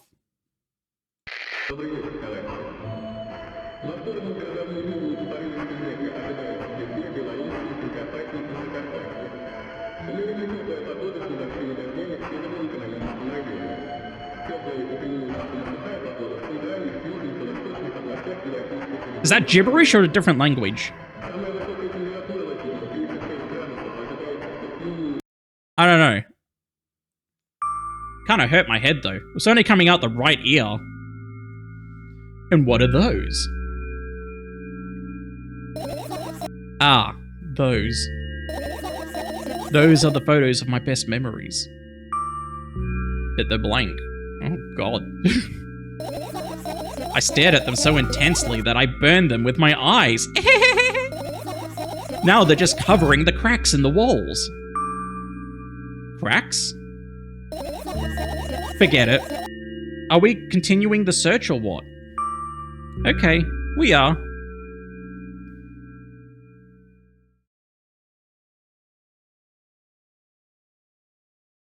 So I think the fan's the last one that's not gonna have disturbing implications. What's funny about that? Or is it? Did I make a mistake? I imagine myself being a firefly that is looking straight at a giant fan.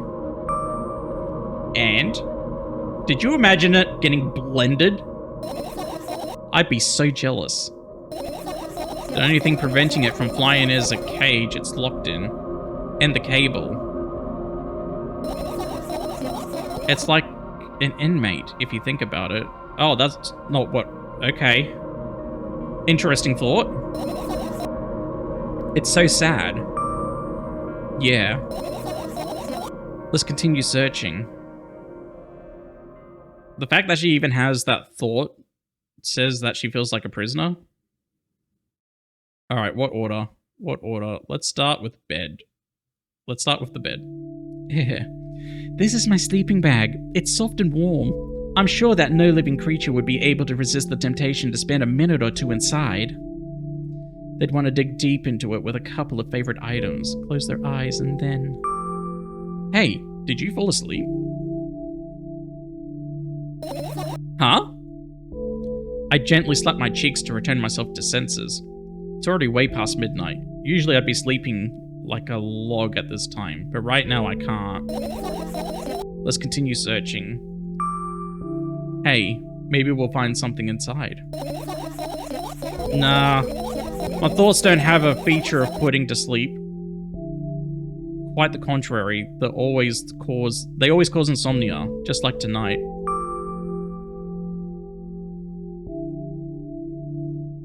Do I question that? I said, searching here is meaningless. Okay. Oh, we got a bin. Almost didn't find the bin. I get close to the waste bin and look inside it with curiosity. Pill packaging, notebook pages, and other garbage. Boring. There's nothing here. Indeed, no self-respecting firefly would hide in a heap of garbage. Can't disagree with you here.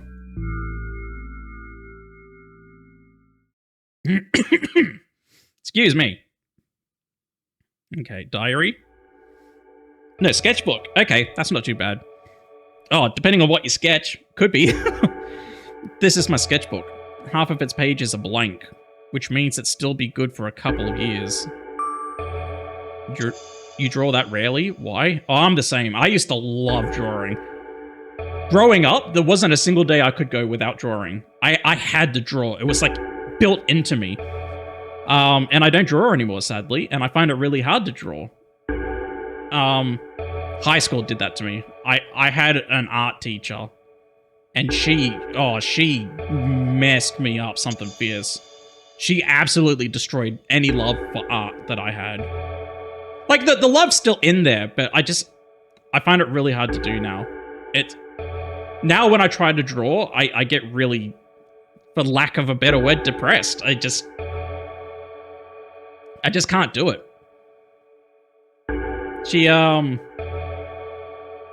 had such strong opinions about what I did. Nothing I did was ever good enough for her, and anything that was even remotely good enough for her, I didn't like. So it was weird. I remember, eventually she became the vice principal of my school, and I got a new art teacher. He was a foreigner. He was really cool. And one day she came in to see what was happening in the art class, and they both got into an argument over my end-of-year assessment. And to clarify, I hated my artwork myself. But he liked it, she hated it, and it was just, yeah, the whole, it just ruined my love for art.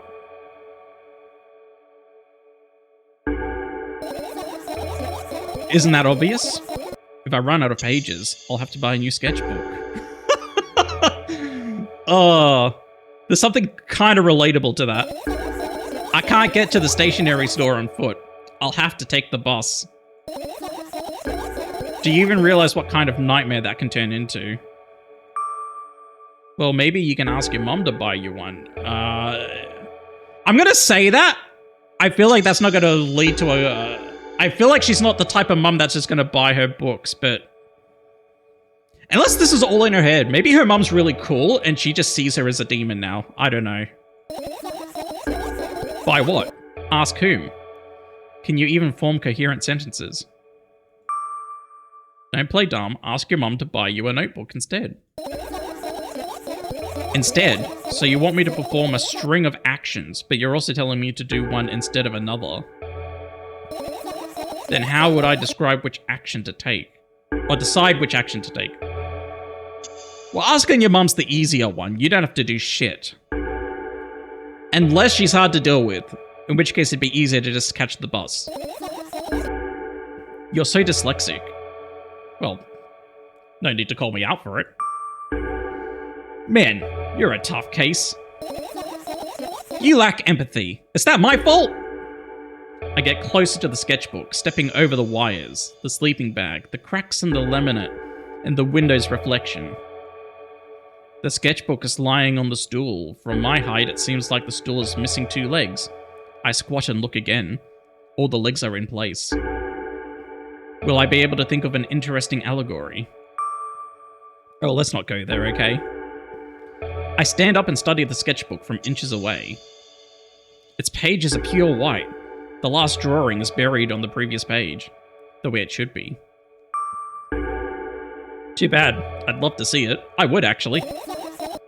Maybe next time. I love seeing people's artwork. I just love seeing... This is kind of a hypocrite, because I think a lot of the stuff that I do is pretty shit. I've got stuff that I'm proud that I've done, but most of my stuff I'm not super happy with.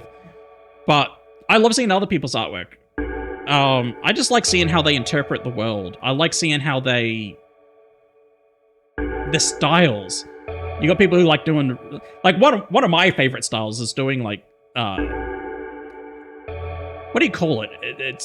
It's not sketching, but it involves cross-hatching. So, like, I do the cross-hatches for the shading, and I love that style. I love that notebook sort of aesthetic. You know, like, you see some games and movies where, like, there's some, like, guy who's making a journal of something he's discovered, and he always does, like, that sketchy thing on the side. I like that sort of drawing. A sudden gust of chilly wind breaks into the room and makes the pages rustle. Oh no! I shut my eyes. A distinctive sound of pages turning echoes with headache in my head. I know what's going to happen.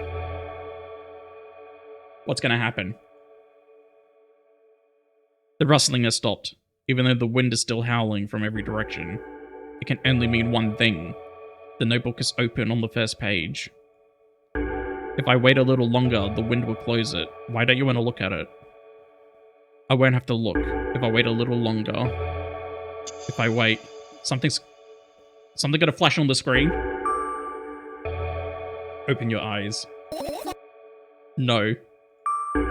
It's okay. Just do it. No way. I know you're lying.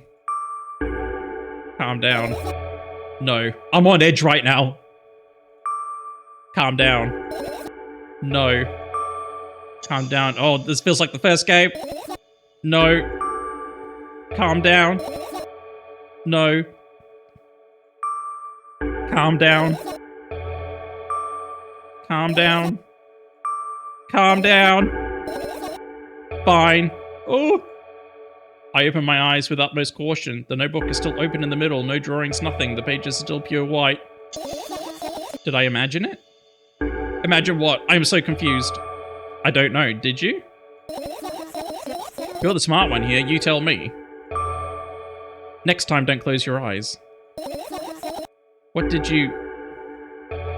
I couldn't finish speaking because the pages started moving again. Don't close your eyes. Don't make me do it. I'm scared. Trust me. The rustling grows louder. The pages lift up. I can almost see the outlines of drawings on previous pages. No way. Everything that is the past should stay in the past. You couldn't convince me. That's it. I'm closing my eyes. Look! Look there! A barely visible light seeps through the pages. With every new gust, it becomes brighter and brighter. A firefly! The wind immediately stops for a moment. The world sinks into perfect silence, but only for a moment. The buzz that has always been haunting me fills the surroundings, but it doesn't matter now. Goodness gracious, little boy, you made me so scared. The firefly blinks, flies up, and enters my ear, buzzing loudly all the way. It spends some time looking for the perfect spot in my head, but then its buzzing dies down. Phew! Are you okay? We're running short on time, so let's continue searching. Okay, nothing bad happened. So I've got the pills. Oh, I don't like that noise. Don't like it. I look at the amount of pills and it makes me feel dizzy. I don't want to think about it. I don't. What's wrong? I've almost skipped my dose for today. How reckless. I could have died. By skipping your dose?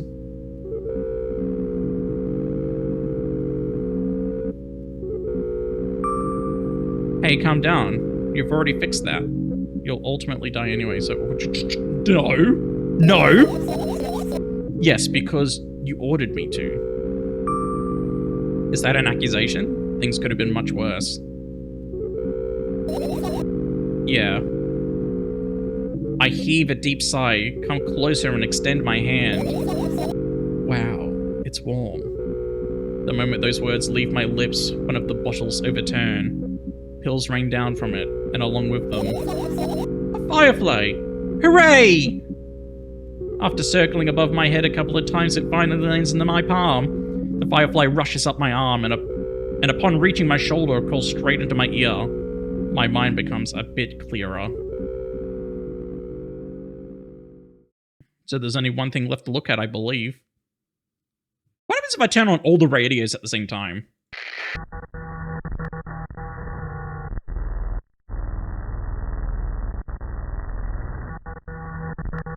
That wasn't the same.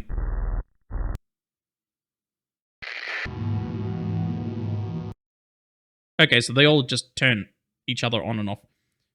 Can I click the... No. Alright.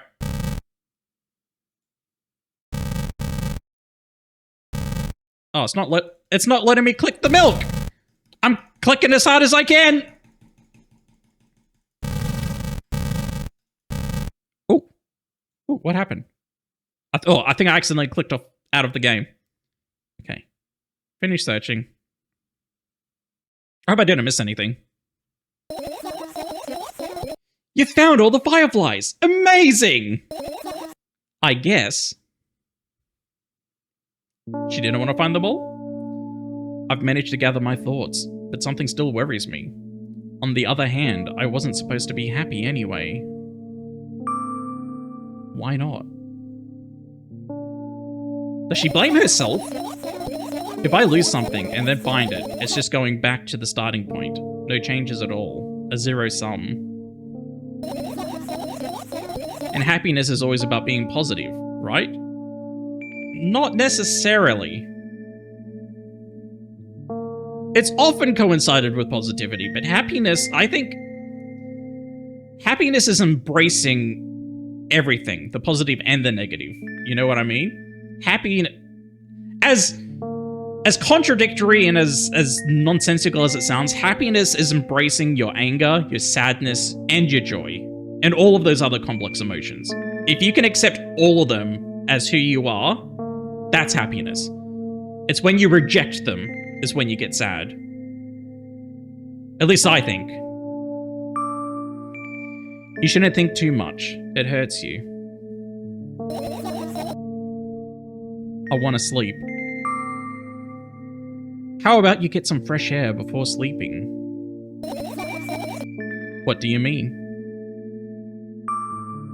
Well, go to the balcony. Breathe in some air. Oh, not this again. Somehow those words triggered a panic attack in me. I subconsciously step away from the balcony. Yeah, good girl. Good girl. I don't think it's a good idea. Why? You know why! This may sound silly, but I feel like someone is watching me. Alright, let's stay here. There's no way somebody cares about you that much. Oh, don't say that! Yeah. What are you going to do? Hopefully go to bed. What's with this silly question? I'm going to sleep, of course. Hoping that tomorrow will only come after a year or a decade. Imagining myself to be outside of my mortal shell, but at the same time still being me. Ridiculous. Like milk outside a bag of milk. And yet...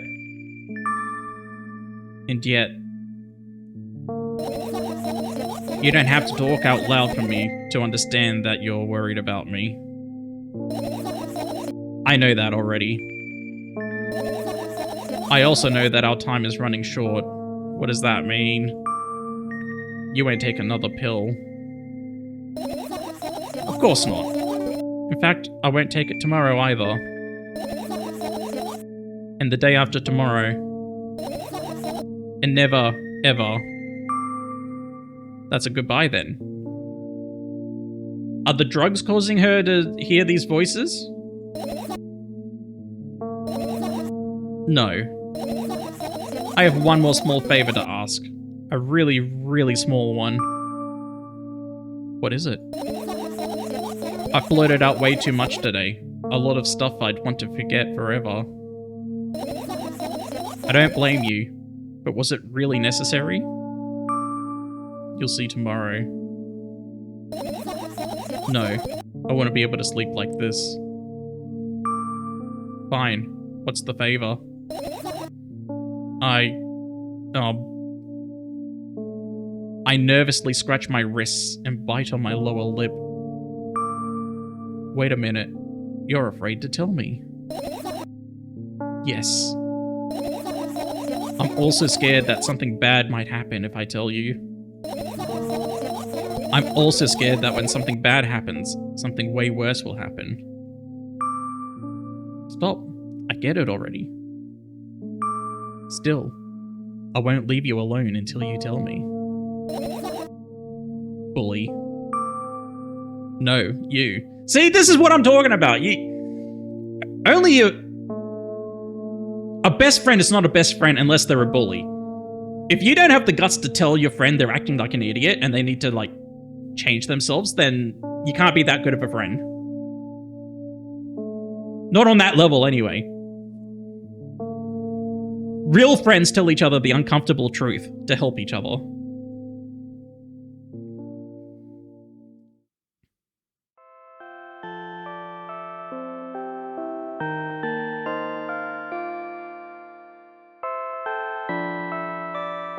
I crawl into my sleeping bag.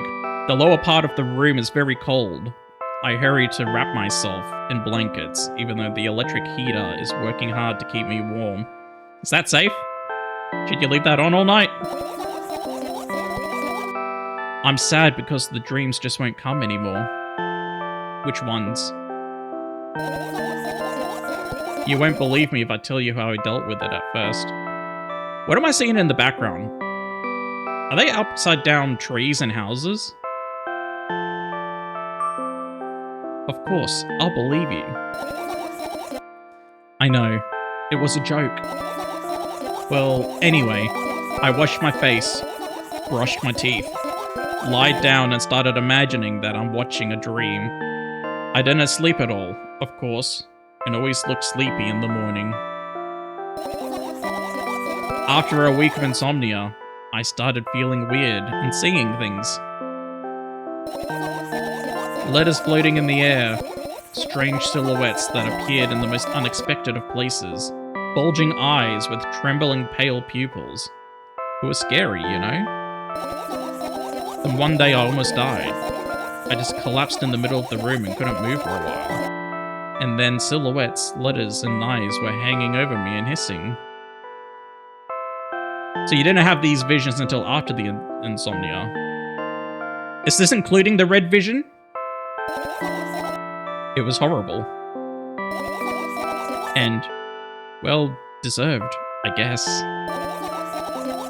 It felt like I was caught on the biggest lie in the world. Yes, it felt exactly like that.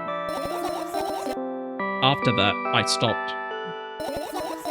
But the silhouettes, letters and eyes stayed here. I guess they like this place.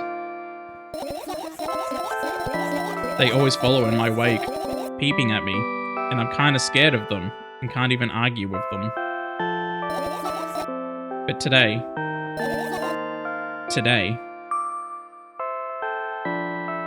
well, still too scared to tell me? Of course, they're still listening, you know. Use your hands. Alright. I start chaotically twirling my fingers with enthusiasm, forming complex shapes. You want me to tell you a bedtime story? Shh. And I was trying so hard here. Don't you get it? They'll hear you. Relax. Nobody can hear you. So what do you say? I'd be happy to, but I have no idea how to tell them. Oh, it's incredibly easy. Just talk about something without stopping. That's not easy. That's really not easy to do. Sounds silly.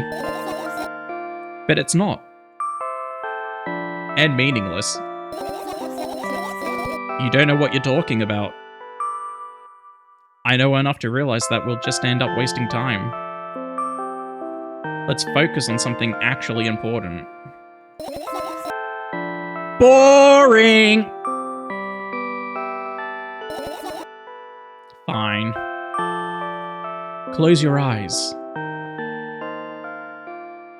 Oh, what? Did I just go to sleep?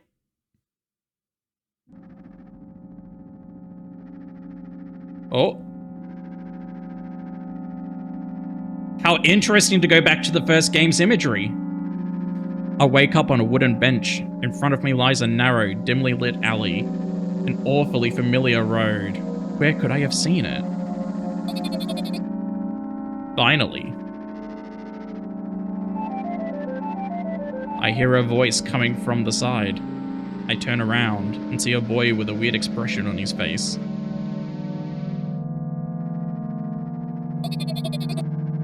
You're late. Who are you? The boy blinks in bewilderment. We're not going anywhere like this. Try again. Then he takes a very deep breath. You are late. I stare at him, confused. He stares back, also confused. Sorry? The boy nods, satisfied. See? Much better. Do you have a name? My name's Tresca. Ooh, Tresca. Should I try playing the first game again, naming myself Tresca? I give the brat an evaluating look. He's so young, yet already coming at me with questions like that. None of your business. And besides, will anyone tell me what I'm doing here? Hey, that's rude. It's not like there's somebody else here besides me.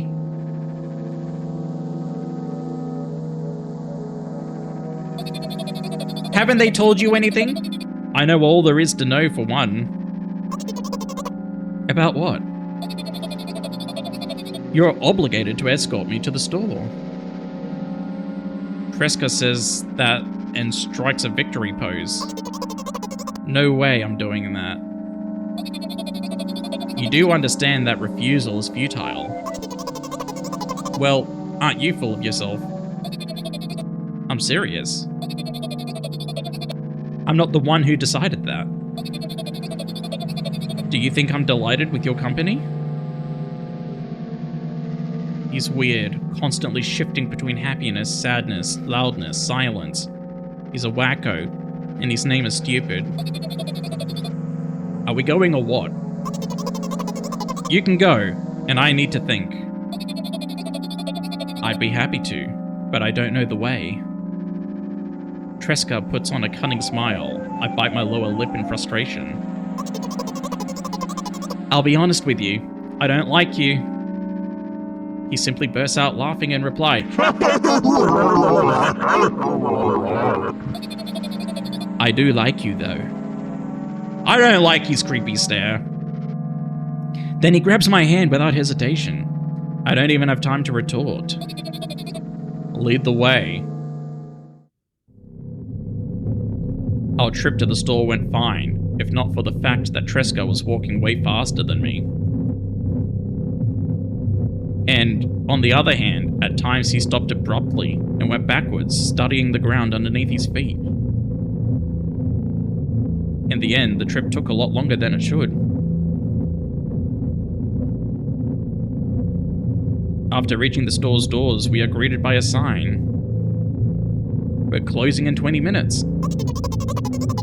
Who had the bright idea to indicate their working hours in this way? They probably have special staff for this. Someone who runs to change the sign every 5 minutes. It's convenient. Are you joking? Yeah! You're so annoying. It's much better than being boring. How old are you, by the way? None of your business. And what's your name? None of your business. I was ready to slap the living hell out of the brat, but a scary-looking man suddenly appeared behind the glass. He's holding a cardboard sign that says we're closing in 15 minutes. Let's go. What are you waiting for? Huh? Oh yeah. How interesting.